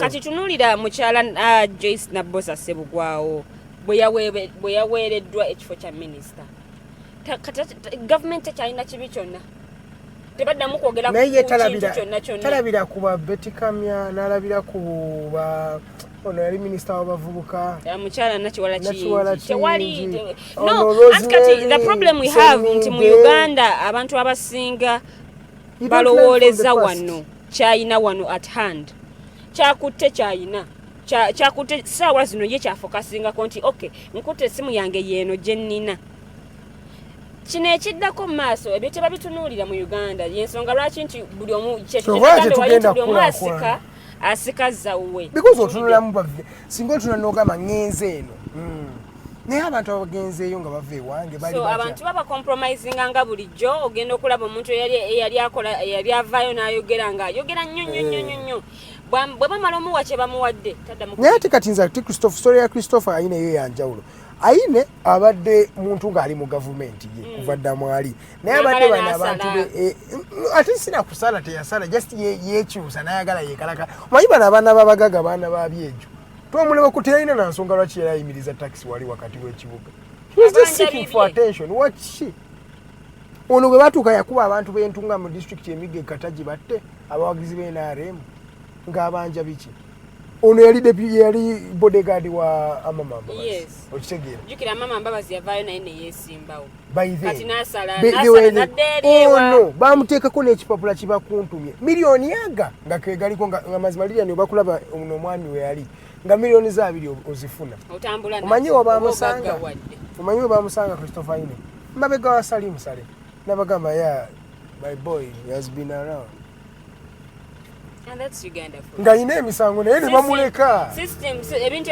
nibagamba ono singa wawulidde ne RCC mutamani wa gundi wawulidde RCC we mbarara ono gwagenda deputizinga yagambye kyasanyu nnyo kubanga ngenda kukola n'omwana waffe yali mwana wa Bush veteran waffe Lieutenant Kanaine kwegamba ola yadda nambu oluusi it's not about what can you offer ebintu ebimu who are you oli mwana wani ani akumanyi ekikakyo ani yalwana kati mu kikakyo ani yalwana bw'obanga omanyi mu kikakyo yalwana ojja kusobola okubanga ofuna ebifo nga bino naye nga anze mu bintu ebimu tebineewuunyisa bwe naye n'amateeka tegalinaako bantu bakulembeze ne bagamba woba olina track record weti obadde mu misango bwe giti obukulembeze tolina buyingiramu oluusi mbadde manyi ebintu birina obbeerawo ne bagamba naye minisita bwe baba bakusibako ex-con mukyala Alice Kaboyo wawulirako ndooza ku story naye bamaze ate ne bamuyisa n'omuyisa kati kyekyo kyenkugamba bintu ebimu tebyewuunyisa bibaawo kyobola nze politics za Uganda nja sigalanga kubaweereza nebyogerako kuva eno neeno naye tugenda okulaba nga ebintu ebimu ate biyisiddwa abantu abamu baweereddwa ebifo naye nga balina records ez'enjawulo oli n'abeerawo nga ye yaliko mu nsonga z'okulya enguzi babulankanya ssente bweziti naye bamunanga aweereddwa ekifo ekyamaanyi so teweewuunya nnyo ebintu ebimu nga bibaddewo mu ggwanga Uganda kati kyekyo Christopher Ayine yagongomoddwako ogufo ogwa deputy RCC w'Embarara era mwena abantu b'Embarara abashiija inywe omwami Christopher Ayine alinamwe for the next 5 years he's the RCC of Embarara deputy RCC of Mbarara district omwami of his stature n'ebintu byakoze byonna ne bw'oba otunuulidde omwami Ronald Mayinjo n'omuyimbi yali munnakibiina kya NUP n'ennyimba ze yayimba nga twaziwulira naye essaawa zino ye yayimbira amuzeeyo oluyimba lwe yakozesa mu kunoonya akalulu naye Bebe nga kuba luyayimba ng'agamba nti Afrika tewali akola ki ensimbi bagitunda butuuzi nayo bagitundako kibajjo batunda kino na kino na kino naye Lilian nga sinna kwerabira kubanga onyinza okwerabirawo kano kayinza osleepinga omuntu ayige nti nno ekintu ekisinga okubeera nga ekikuweesa ekitiibwa mu bantu ye reputation yo. The moment your reputation is compromised, erinnya lyo weriri onooneka terya Uganda olimanyi. Obeerayo waggulu naye oli wodda wansi oba ogenda kugwa mugo gwennyini. Nti reputation yo gikuume nga kyamaanyi. Oyimbye okumala emyaka 10. Oyimba about truth and justice just because you've got money. Ate n'olyoka okyuka ani asobola okuwa ekitiibwa? Ogenda kuba nga bano abasajja obonyaabonye ne muwala ne mukazi omuvudde wala ate otuusa okufuna ssente omuvuddemu. Okitegeera? Reputation yo ekintu olina kiprotectinganga n'obulamu bwo bwonna. Nti erinnya lyange bwe baba bamanyi Edgar nga muntu w'amawulire aweereza amawulire eri eggwanga ndika bamanye nga omwana mawulire ate tisagala basange nga basanze Edgar ate bamusanze abba. Oba bakusanze olina byokola ebitali bituufu. Nti oluusi reputation yo gikuume. Ronald Mayinja yalina erinnya ng'abantu bamuwa ekitiibwa mu society. Who still looks at Ronald Mayinja? Wama waayitayo abantu bakyakuba n'akalulu. Oshasobola n'okumanya nti oli yayimbanga ssente zimanya waliwo olimba yayimba ssente y'ekibi gijje mu yiyo. Oyayimbanga Afrika teri ayamba abantu bali bubi tutuka bamalume eno. Abantu ne batandika okutuuka nga batandise okwenyumiriza batandise n'okulaba ng'omukulembeze. Nga balaba gwe bayinayo. Ate ku Eve ate n'okyuka. Bannange biba biswaza. Mbwabeli bamuvuma nnyo kye kyamuletera okukyuka. Waliwo akatabo ke bayita 48 laws of power. One of the laws is omuye yagamba guard your reputation with your life. Nti erinnya lyo likuume n'obulamu bwo bwonna. Nti bwe baba kumanyirira ni ng'omuntu aweereza abantu omuntu alihamba omuntu wa sigala bwotyo naye kati oba ogenda kuswa ekisobola oswaziza gwe kennyini oswaziza abakuzaala oswaziza abakuvaamu abaana bo n'omukyalawo ne famire yo. If just money omanya abantu sente zitagala nnyo okutumalamu naye sente ojja kuzifuna. Stephen Curry yagamba buli omu afune sente amanye how useless money is. Nti abantu asinga balowooza nti wetufuna sente tumaze okutuuka gye tuli. But that is wrong. Kati ekyo nze okyogedde ku kyakugambye nti babala kiriwo wano tabala abantu abamu babala kyalina wano tabala kikiddako mu maaso tebamanya kino kijja student ba history tuyiga bingi nti fe tuyiga in the past and the past is what determines the present and it is what determines the future. Okitegeera kati fe abamu kufe tumanyi mbuno after a human being's life cycle you always come back to where you started from. Nti fenna tubeera netutandika nga tuli baana bato netukula netutandika okukola netutuuka netukola netutuukira naffe netuzaala oba naffe netutandika okukula obukula naffe netutandika okuba nga tudda wansi amaanyi ne gatuggwamu tumanyiza tufuuse babbebi nga naffe kati bakwambaza bwambaza nappi bakulowooleza bulowooleza nti kati beba abantu b'owulira n'atuuka okufa ng'abadde abeeranga mu nnyumba na mukozi we yekka nga n'omukozi abeerawo kuba bamusasula. Naye tulina abakadde b'owulira nga bagamba abeerawo n'olaba ettooke nga lizze ng'abadde atudde awo mu katebe ke ne bagamba ennyama ne bagamba yiyo tugikuleetedde. Bintu ki byewakola? How did you impact people's lives in your time? Kati nze I can assuringly tell you right now that Kyagulanyi newaliba atuuse mu bukadde bwe tali bula ttooke lye balimuleeterawo waka newali batakola. You've inspired people. You've inspired generations. Kati awo sawa zino bayinza n'obutamusomako mu byafaayo ne wayitawo n'emyaka nga 3 nga tebamusomangako naye lulituuka maaso eyo balisomako ku bantu we batyo bagambe ono yava in his way. Omanyi in life history is corrected. Nti waliwo olabe kati ebyafaayo bye tusoma ku bobote ate kati bosi bye baasoma edda okitegeera nti bakuwa history trajectory gye baagala olabe naye ate waliwo abantu abeera ne concrete truth of what actually happened. Bajja kuwandiika ebyafaayo gwe bali kuwandiikako kigwanda buli lunaku lwaleero. What will people write about you? Saa zino nofa what will people say about you? Will people just look at you? There is what they call purpose. Ku nsi ya Mukama buli omu baamukola ng'alina omugaso ku nsi kuno. Nti baakukola ng'olina ky'ogenda oyamba omuntu oba ng'olina gwe you were born to do something. You were born to do something. Kati nze ndi mugamba bano abantu abagala nnyo ssente. Yes, we love money. And money is good. But money is not everything. Sometimes what is everything, depending to me, is purpose. Mugaso gwoki. How has your life, how has it lived to the expectations? How have you impacted people who are there? How have you impacted your community? Kyobala nsiba nteka ku status yange ngamba abantu leka kubeera cool ku status wokka ku social media. No, be cool in real life. The way people can know that actually people feel you. Nti sawa zino omuntu ajja kumizinga wovaawo n'ogenda bajja gamba yalekawo mark bweti. Nekati gwe yagadde sente olowooza sente ez'evi ojja funa sente ate zikuddibageko olwo omwami yagamba mboli abantu abeera ne sente mu nnyumba n'aziteeka mu kabodi n'azijjawo n'aziteeka wansi w'ekitanda n'azijjawo naye ng'ate waayita mu lukuubo olutuuka ewuwe abantu bafu abantu tebalina kyakulya yaguguwa na sente azikweka eno amanyansi kati yakyuka edda nga abantu oli akeera ku makyana akebera ku mulirwana we n'amanya balina ku kyokulya bakola naye kati bazimba ebikomera kiba kiwanvu nnyo bwekiti tayagala olabe na munda tayagala nakulaba Edgar Mathew oba mulidde oba temulidde tebibakwata ensonga lwaki nze kyanewunyisanga nnyo okuba nti baagabiranga abantu bano sente empitirivu aba full figure ba mukyala Catherine Bisasira ne bajja nga bakutte sente bwe bati naye nga tulina abantu abasula nga abasula enjala olinga talina na kyakulya abantu nga bafa okide olina agenda mu ddwaliro n'avaayo nga bakuwandiikidde eddagala bakugambye genda ojja digula wano genda ojja kukola kino genda ojja kukola bweki twogera nga batuyita ababi tunuulira kati the internet tax gye bateekawo tulina abaana batasobola nga tasobola kufuna sente za data muzadde we tasobola the e-learning process abaana abamu talina na gadget wagenda kusomera kwegana abakola online bwe batugamba abaana bagenda bawa radios kwe basomera tetunamanya radios zaala ate nga sente baziyisa kankubuli sente zaayita era zafuluma nti tetunamanya batulagako emu radio naye simanyi wawe zaalaga okiwulidde buli omu asikazawe oli bw'alabanga ekintu kyogeddwako ne bakivujjako amaaso nga ali abantu ekintu kyeboogera so radios zaaliwo tetumanyi kikyatuukawo saawa zino tulina the internet tax tulina abantu abakolera ku abakolanga bakozesa internet abantu abakolera ku social media no katukose common sense abantu obaggadde ennaku zino emikutu gyajja eja zoom ekibiki kwe bakolera anti abantu bagana okusasula OTT noza kati bagamba bwe muba mugasasula OTT in the first place lwaki alina okubeerawo because now you're trying to make sure that the economy continues. You're trying to make sure people continue to connect from where they are.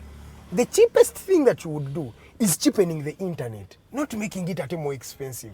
So let's start practicing politics of common sense. You've been saying that, you know what, people are in lockdown, they cannot work. People are saying we have adapted Zoom calls, meetings and these things like that. And now you're infringing on that as well. The cheapest thing in the world is internet. Name Uganda is one of the most expensive things. Munsi yonna mu United States mwawanga agakulakulanye. But when Bill Gates yalagana kutandika international Wi-Fi. Because kati wetwatuuka internet is the new oil. Mbuka tisente ziri mu internet. Okitegera. Cheapen it so that people can use it and consume it more and connect better. It is so stereotypical in Uganda and it is so ironical that at in Uganda sawa internet bamufula expensive. Mukulu no mana comment zenagamba what happened to the masks and radios? Sawa zino bagambye atambulanga toyina mask. Kusiba myezi ebiri. Nengo talina na 10 lwa kugula mask ze basoko tuwa abantu abamuzi ababulako okiwulidde ate omuntu tajja kusobola jambala everyday ayina okujoza ayimbi abana Uganda gwe banyumirwa ku Twitter bamuyita Mudra ayina yagamba ti Uganda kitunyumira abana ba Uganda mwatu kitunyumira Uganda kinyuma nze nange kinyumira ebigenda maaso kwanga biuzaza nenga enamba yesu katunyumirwa omuyayu ne Mudra tukube music no Lilian, I'm telling you. Now, for me, there are some things that... the truth is I gave up on Uganda. I will just keep speaking. Nze nja kwogera buli platform gye balimpa nja kusigala njogera ku nsonga zino. Naye kanyumire Uganda nkube muziki gwa Mudra nange neberere ne family yange nyumire no alternative tunyumire bulamu because kati bene Uganda ye weddewo. Mugatonde weddewo. Enamba yesimu eri 0789017145 0789017145 enamba ya studios. Gwe wena ayagala okuba abutereevu ate obuuze ekibuuzo oba oyanje ensonga yo tulabe ng'ate etunulwamu. Tukyagenda mu maaso paka ssaawa 3 ez'okumakya tutunuulira ebintu ebyenjawulo tutandise ne covid relief. Abantu abamu nga munnange ku nkalala kwe bali naye ng'ate mu byaddala tebaliiwo. Tudda ku nsonga kiswaza n'okwogera abantu we bali naye byaddala tebaliiwo. Abantu ku nkalala kwe bali naye mu byaddala bw'oba otandise okubanoonya munnange ate ojja kubeera disappointed bonna abanga tebafunye. Mukulu Edgar obadde okyatutwala mu maaso era nga tuzzaako nsonga ki. Amawulire nno gakyali mangi. Ab'Epalisa bo baaga waliwo atukubidde. Good morning, welcome to the Mighty Drive. Yes, good morning, Edgar and Lilian and the rest of the team. Yes, please. Mwanti kwa musungu naye temuna mujja kunsanga kati mujje mu nkube. Now, no stories. I wish to use your house to communicate to the rest of the world, but most importantly, to inform those who think that we don't think. Yes. And there are some philosophers who say that it already belongs to doers and thinkers, and I want to think and also believe that I want to work that belongs to the thinkers. I have some simple mathematics for you guys here. Maybe you could reach to Karuhanga and his co-host things. 2 or so months ago, Minister of Health of your country said, okay, they are buying the vaccines at $17. And one of the defenses that raised was that money depends on the population of the client. Because the questions were, why would South Africa procure theirs at $5 or so, and Uganda was procuring its vaccines at $17? So they said we have 40 million visas in South Africa, which are 60, a reason for which we were costed highly.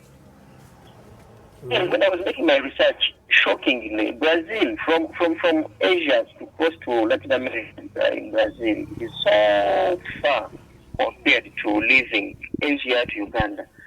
So I didn't understand the logic that your thieves apply to say that because I was making research and the same vaccine in Brazil goes for $5.2. But do you know how far that is from Asia to cost to Brazil if you are to deliver any product from Asia to Brazil?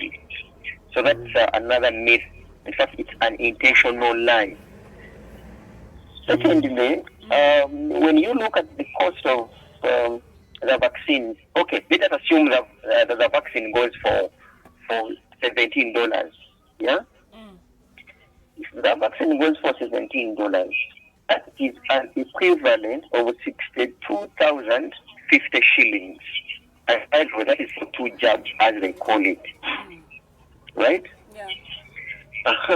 So if you have a vaccine for the entire dose going for 62,050 shillings, it means you will need, you need 2,482 billion to vaccinate 40 million Ugandans. You get? Yes. You need as little as 2,482 billion. You get? Yes. That is not even a budget of some of the ministries. You now wonder who is fooling who, that Uganda cannot get 2,482 billion and it immunizes its 40 or so million Ugandans and then have the citizens go and work. In my view, this is some very organized criminal gang that wants to make money out of this pandemic. Nothing more, nothing less. Simple mathematics. I wish you guys could call the likes of Yona Banja as wait for the man or any other person or the Minister of Health to justify why would we be there waiting so So they want to mean that Uganda doesn't have us 2 trillion, 200 billion. Yeah, so it's here 282 billion to procure 40 million vaccines. Is that logical? It's not. I mean, even my mom, who didn't go to school, can make such mathematics by getting a pen and a paper and write down the mathematics. So I think that is it's a scheme for people to just make money, because now look at how much they are giving, okay, how much they intend to give per household, with an estimate that every household has 7 to 10 people. You know how much money each person would be feeding on per day if you spend the 100,000 that you want to give people. So meaning every household, in the event that is given 100,000, in my view, if you consider the rate at which they want to procure the vaccines that haven't even come, it means every home, every 100,000 can at least buy at least two doses, vaccines. Meaning, you would rather get the money, chop the budget for defense and some other irrelevant ministries like wealth creation, that madness of Emioga, where these selected thugs are robbing the money, procure vaccines, vaccinate people, mass vaccination, come home, vaccinate. Then if you began with the Kampala Metropolitan, goes to these other municipalities, and let the people go hustle because they cannot feed them. Yes. It's taking now close to 2 or so weeks ever since the lockdown was declared. Like 100K for Nabanja, as she laments and makes her comedy of you wait for TT, it will drop. It hasn't come. So what do they think people are feeding on? Yeah? What do they? I mean, what do they think people are feeding on? By the time that KTT message comes, people will have died of hunger. Maybe if they are going to do that message, will just find them in hell. Of recent, Twafuna Koblandoza, you saw him who died in his house, apparently because of hunger. You see, Edgar and Lilian and the team, Yes. you heard of that person because that person's ghost was lucky that by the time he died of hunger, people were able to capture him. To capture the entire sequence of events. But do you know how many people that are dying without you guys, the media and the rest of the public, knowing about their deaths? There are so many. You get people using suicide. People killing so many people. I remember sharing in your forums where some students in Mumbejja wanted to commit suicide. I remember sharing those messages with you people. Yes. There are so many. So in my view, with a lot of anger, I am motivated by anger. I am under influence of anger. But there is no will, Edgar. This is simply 2 trillion. 2 trillion. You know how much money these thugs have robbed? These corrupt guys have robbed? That's someone who's car, holiday money, for lack of another word. Guys go and procure, apartments in Europe. Yeah? Thugs from here. So what have we done? Either as government, there is no will. But again, what have citizens done to ensure that they demand and put their government onto tension to ensure that it prioritizes some of these things? Look at the money. Too little. Very little. RDCs, do you know how much we are paying them? Do you know how much we are spending on to simple here, those LODUs, enforcing the SOPs? Can you imagine? We are wasting a lot of money, and yet I want to believe either Museveni is aware of this entire scheme, or due to his age, these brilliant thugs are playing on his head.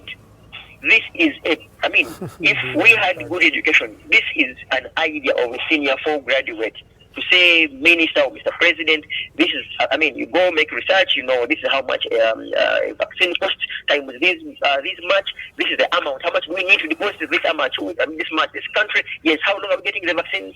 This long, and we know. Yes. Yeah? I'm so disappointed with the leadership that we have. But also the opposition is not playing its role. What have they, I'm not as big as they are, what has the leader of opposition done? What have this entire, opposition presidents, opposition party presidents done?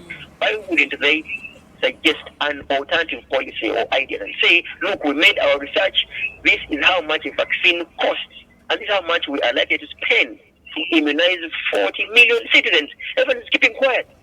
Yeah? That aside, as I leave your platform for other people to also call, why wouldn't the very thugs get the money? That time I also commented on the same. Get the same money, empower the producers of Covidex, and let every district have the production center where they are producing Covidex. Then you supply the Covidex at that little money you get, and then have the country go and work. Yeah. Thank you so much, Hustle. You get.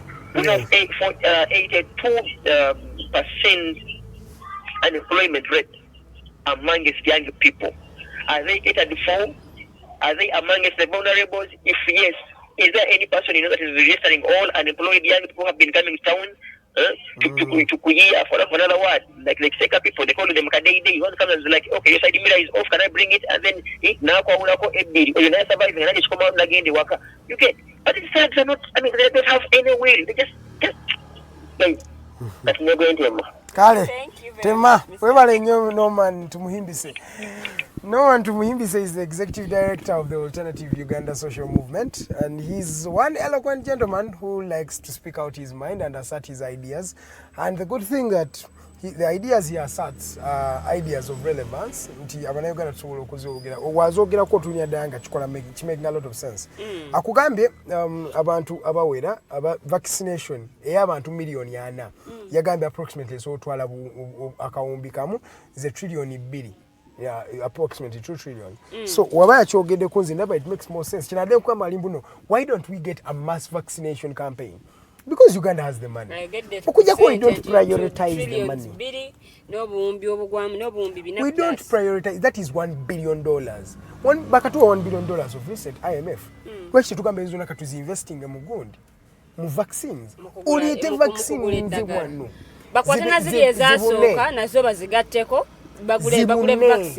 Zibune bagambe buli Tom, Dick and Harry agenda kufuna vaccine. Abantu baddeyo bakole. Common sense, it's something so simple. And the good thing, we have a chance that there are people who have passed through this. There are countries that have managed COVID-19 and have been there. We're looking at countries in Europe. Why don't we emulate them? It's not okay to do back up. Yet we just borrow a leaf. Tukambe baba chukula we but in Africa tuchidete wa mchinja kukola. Sawa zino tuina Covidex. Yes, ate kino kyagadeko mbuno kati abaana bakulaze mu Uganda wano bayi yabebereramu yayiza Covidex. Abantu bakoze so yo baddeyo bakole. Covidex yaja kuonya, neta ajja ku preventing ya kufuna. Vaccine kyejo okukola mbe ejja kugema okuba nga ofuna COVID-19. Okitegeera nze kyendowooza sente Uganda ezirina ezo $1 billion tesobola Uganda kugula vaccinations z'abantu miliyoni 4. Oyede twayisa wali sente za vaccines miliyoni 18 z'abantu miliyoni 9. Why don't we just get vaccines and to vaccinating and chigwa? No jam lockdown. That is Norman, I really agree with you 100%, and I really want to thank you so much for always watching the Mighty Drive and making sure you give us these comments. By one of these days, we should even have you on set here. You assert the ideas yourself. If you feel okay, I'm open. Even if any day from now you can come through on the Mighty Drive, give you a platform. You talk about these ideas because you're looking for people with different ideologies. Because all abantu abalowoza in a straight line. People don't think in a straight line. Omuntu alowooza mu straight line yewe abamanyi mbu no when you know. Tavao. Opposition ya Uganda nebuuza ddala kituufu tukyalina opposition oba beebase. Bali bansimbi. Tulina ba MP abalondebwa nga tetunaba na kuwulirako yadde baba boogera ku ki ku bigenda mazibere social media platforms zaabwe nga tewali kiriko tewali yadde kigenda mu maaso. Mu Uganda temukyalina bakulembeze batono. Nze winalabira mbu opposition temukyalina. Omukulembeze yagamba nti by 2021 wajja kuba tewakyaliwo opposition. Yakikola bulungi nnyo. Yakikola bulungi nnyo. Bali 15 jokers. Bali 15. Beebu.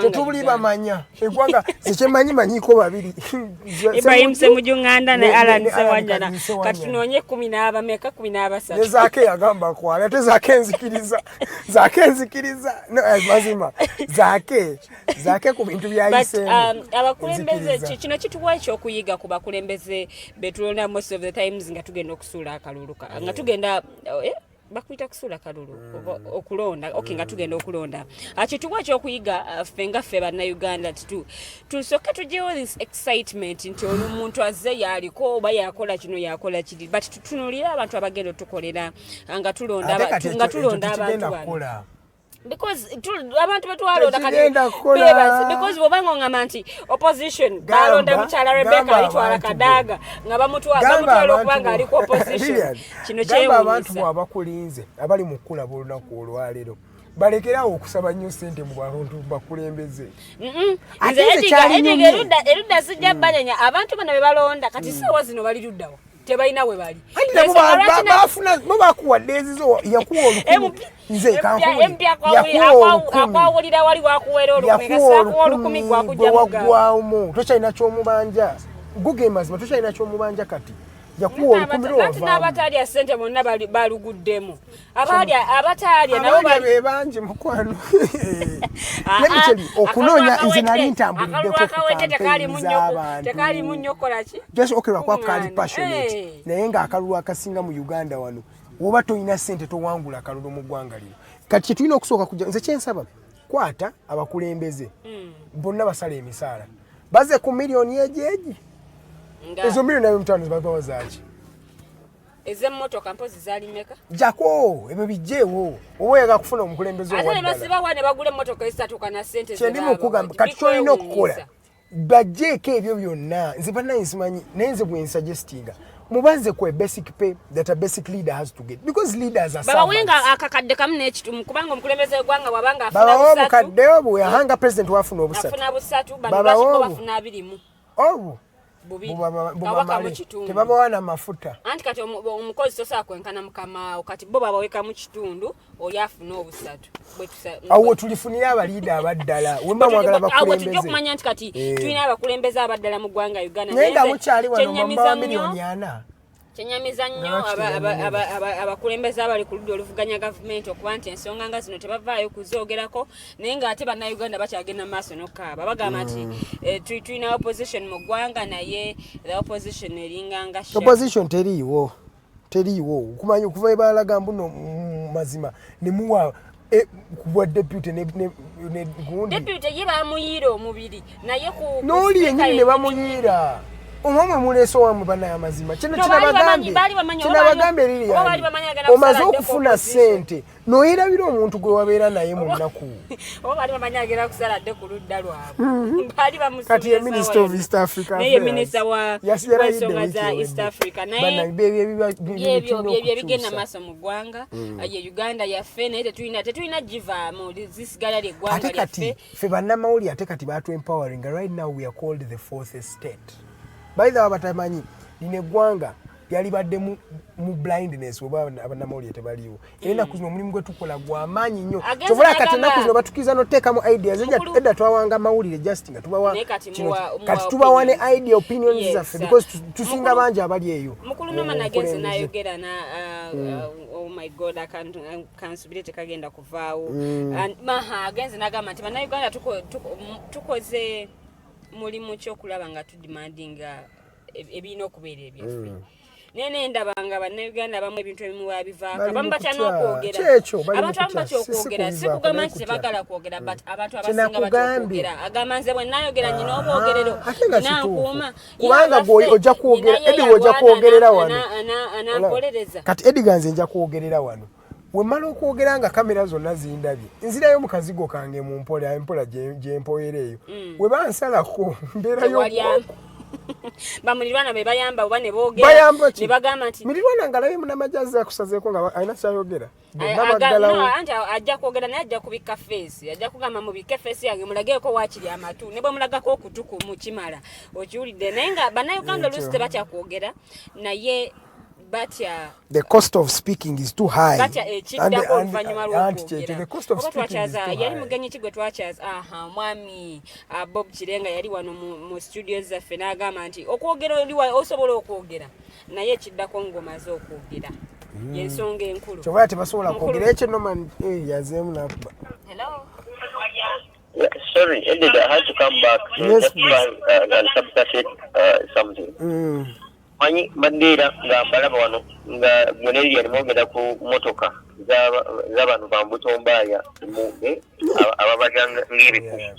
Now, simple mathematics. I think you guys help your citizens and your followers. This is the only contribution, at least you guys in the media, that can do for your country. Temeri bana Uganda bategere value ya sente. Nti ababaka bamwe mugenda miliyoni 2.5 parliament zirisa. Right? For each one of them to have a car. Ovide. Nabwe ekityo zigenda kubeera akawumbi kamu mu miliyoni 8 mu bukadde 445 mu lunyanyinde 1 billion. Yes. 845 million. I am sure kumusaala bano bantu bamwe bemwalonda bwe bafuna basobola okufuna obumotoka ne bagira nga beeyiiya. This motoka kakasente banga muli mu kunoonya means z'okusasula z'okufuna vaccine ziri ebenkolera ebyabwe. You get? Ezo sente tuzigyeyo bali bagulira motoka. Tegedde? Nga tuli ku musaala gwabwe. Kagame wabasingira bano ababbi ba wano. Ye bagamba osobola okuvuga amadi vehicle ne bwe yavuga motoka 10 naye kimanyi akasente kako gavumenti egenda okuyambako loan ojja kugesa peri ovugezi double barrel ovugezi so as long as ki loan olwokuba nti mwina abajega bammwe abatwala eggwanga lino abali kulembera bo tebaagala kumanya babira motoka they buy you toilet papers fuel, they give you what. I mean, there are lots of things that you guys are not even investing, but rather injecting out of pain. You get? Out of pain. And all of us are just looking on. All of us are just looking on. You remember one of the discussions some time back where they said that parliament out of the budget for your parliament are condoms, that your country, Edgar, you and others, we pay money to buy our parliamentarians condoms. You get? And there is facts whom we are protecting by buying condoms, can't even think. Yeah. God might, for me, I will not have mercy on them. Even when God does, I will blame God for also having mercy on such things. No man, thank you so much. And I know man, there's a way you assert your ideas. Abaise Bambutombaya bebatya. Beba bakulembeze bayise Mbutombaya. Nesa yogedde ensonga nti sente nyingi nnyo zebaba wa emisaala bw'oba otunuulidde ez'okugula emmotoka allowance nnyo singa bazikwata ne baziteeka oba mu kugula eddagala oba mu kulaba nga batereeza ebyobulamu. Nalaba lunaku lumujjo ne Mugisha muntu yagamba mulekerawo okwekwasa mbu n'amawanga gali gakirimaanyi nago gabadde affected n'ekirwadde kya COVID-19. Batereeze amalwaliro ga wano, batereeze health system ya wano mu ggwanga Uganda. Abantu babeere nga munnanga ali mu ggwanga naye nga teetaaga kulinnya nnyonyi genda abweri wa ggwanga oba mukola COVID uliwe yabakolako airport we baziggala. Nanti kati airport nzigule ku mulundi guno. Airport nzigule abalambuzi bayingira. Kituufu naye kati luli bali tebasobola fuluma. Naye kati saawa zino basobola okufuluma. Naye ate ne mawanga gye bagenda bakyalina webs ez'enjawulo. Nalaba Germany, nendaba Japan, nendaba amawanga COVID-19 akyaliyo nabo akyabagoya. COVID bano basinze okugoya be bano bayita Bambutombaya babagoyeza nnyo bano. Kulunomani bayogeddeko but byebyo munnange byebyo nga bwe biri naffe munnange bwe tuvaayo ate ne tubyogerako bwe tunaba tetubyogeddeko ate munnange abantu bantu kyatagenda okuvaayo tulina okusooka okubyogerako before nga abantu abalala abantu babulijjo tebanaba kuvaayo okubyogerako naye munnange gwe tekikugaana kuvaayo n'obanja ki ekirina okubeera ekikyo. Yes, abaana ebiseera ebisinga I have a right to this, I right to this. Okay, bwe tubanga abaana mugamba I have a right to this, naffe abantu abakulu tuveeyo tugambe nti ffe tulina right ku kino na kino na kino, okubeera n'amalwaliro amalungi mu ggwanga, okubeera n'eggwanga nga security eri mu mbeera nnungi so tuvayo tubyogereko tinaba tetubyogeddeeko tujja kubeera ng'eno mabega nga twekalakasiza eno nga bwe tuyomba mitima gyaffe naye tetwagala kuvayo kola ki kwanyansonga bakweta kutontoroma mu lutoolo abatola balikutura bakimanyi okuba kweta okutontoroma itazidi kutontoroma tubaza mazima naye nga tumaliriza waliwo story eyabambi omwami Agria Wori ndowooza abantu abasinga emyaka gyaffe tuwadde tumuwulira buulizi we baatuzaalira ye time ya activism yennyini anti banayegano manyi babikabikamangu waliwo nanaade babika pulezidenti omulamba ow'eggwanga lino naye nga no ebintu ebyo bitandikidde nnyo ku social media abantu ababika batandikidde nnyo ku social media fact checking etuuke ne museum zija adapting bitandikidde nnyo ku social media manya amawulire g'obulimbagano ku social media gadduka mangu n'okusinga amawulire amatuufu amawulire g'obulimanya amawulire g'obulimbagano sina social media yokka bwe babika mwami Kibalama ne bamubika nti tebalwa omukulu Joe Sonyonyi n'avaayo n'agamba nti omusajja tannafa omusajja akyali mulamu bannange mulekera okugamba nti mufu omusajja just ali mu mbeera mbi so Agria Wori yaliko minisita wa ICT mu ggwanga lino Uganda okumala akadde akawanvu yabiliko ne President Museveni naye baatuuka ne baawukananga mu 97 omwo nalabye Agria Wori n'akakasa taliddamu kola na Museveni era abadde takolanko naye kuva olwo ayogera nnyo naga atali bufuga mu 21st century anti by then bali mu 1990s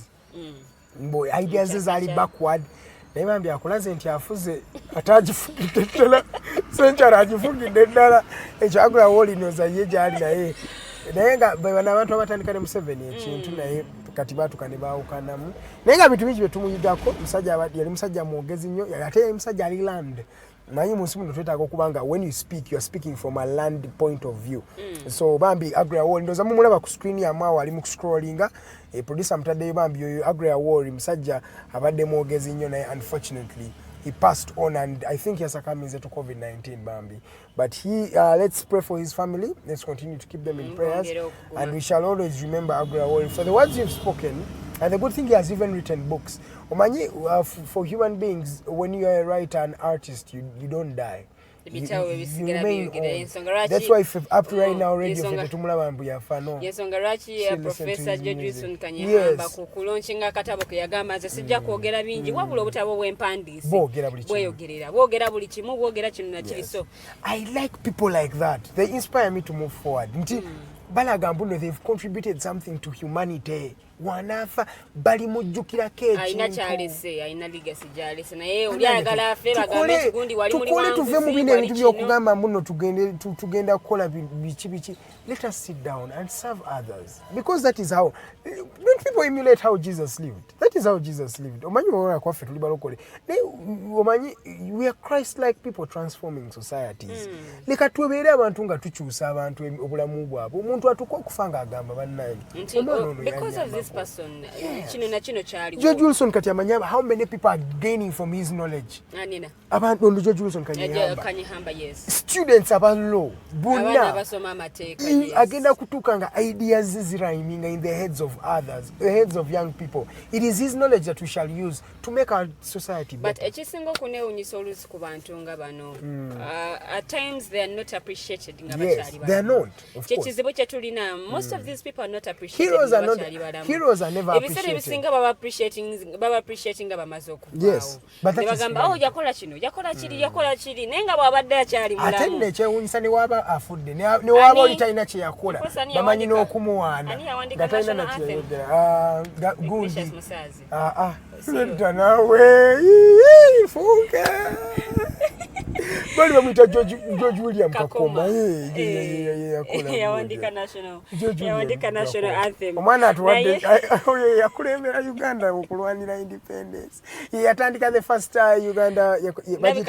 Uganda National Congress aba historian bamwino kubanga katikanga musazi yayamba nnyo Uganda in the 1950s be batandikawo the Uganda National Congress eyajja ne batandika struggle kubanga balwanisa abazungu Kangave Musazi was one of the people who were given independence wadde abantu abatwala the shine kwe kwali Mutesa 1 eyali kabaka by then kuba yali first president in 1962 then ne prime minister Obote naye yafuna a bit of fame naye we twayita wao mu 1966 twalabanga babanishinga twalabanga bayingidde obwakabaka kabaka abamuwangusiza musajja watwaddusa agenze n'abeera mu Bungereza we yayita mu bizibu ebyali bingi tulaba Amin ya Jain 70 njagala kuwa 70 tulaba mu 7 naye nga agende Tanzania mu 71 musajja yalwalira emyaka 16 kyovola bafuze paka naye abantu bano bane tutandika okusiima abantu bano nga bakyalimu abantu nga bomba tulema okumusiima nga afudde nga takyasobola na kumanya mobile money bujje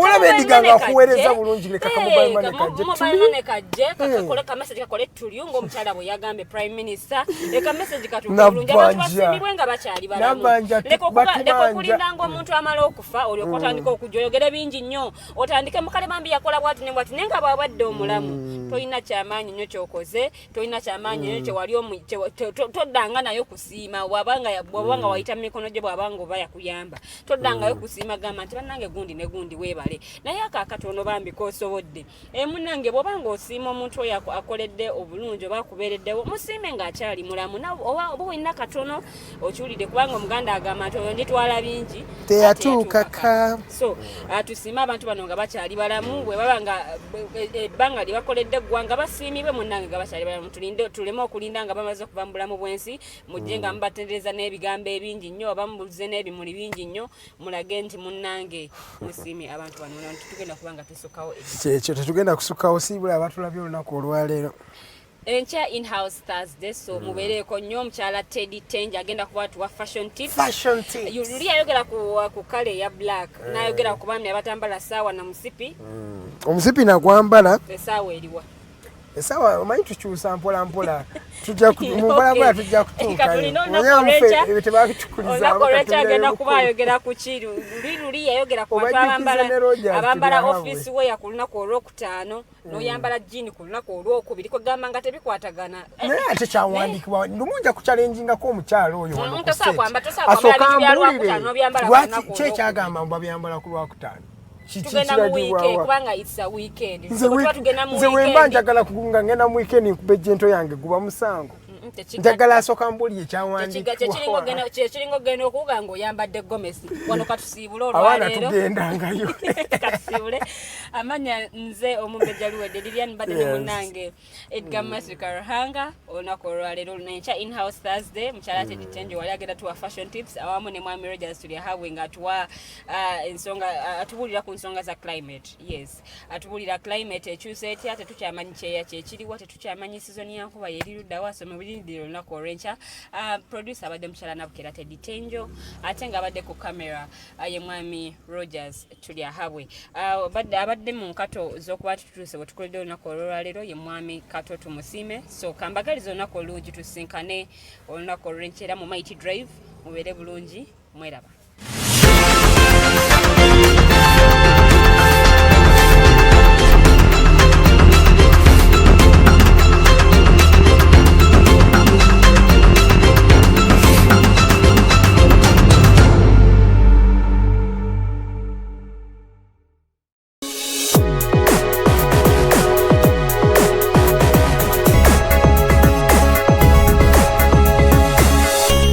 Alternative Dig Talk. Real issues, real talk.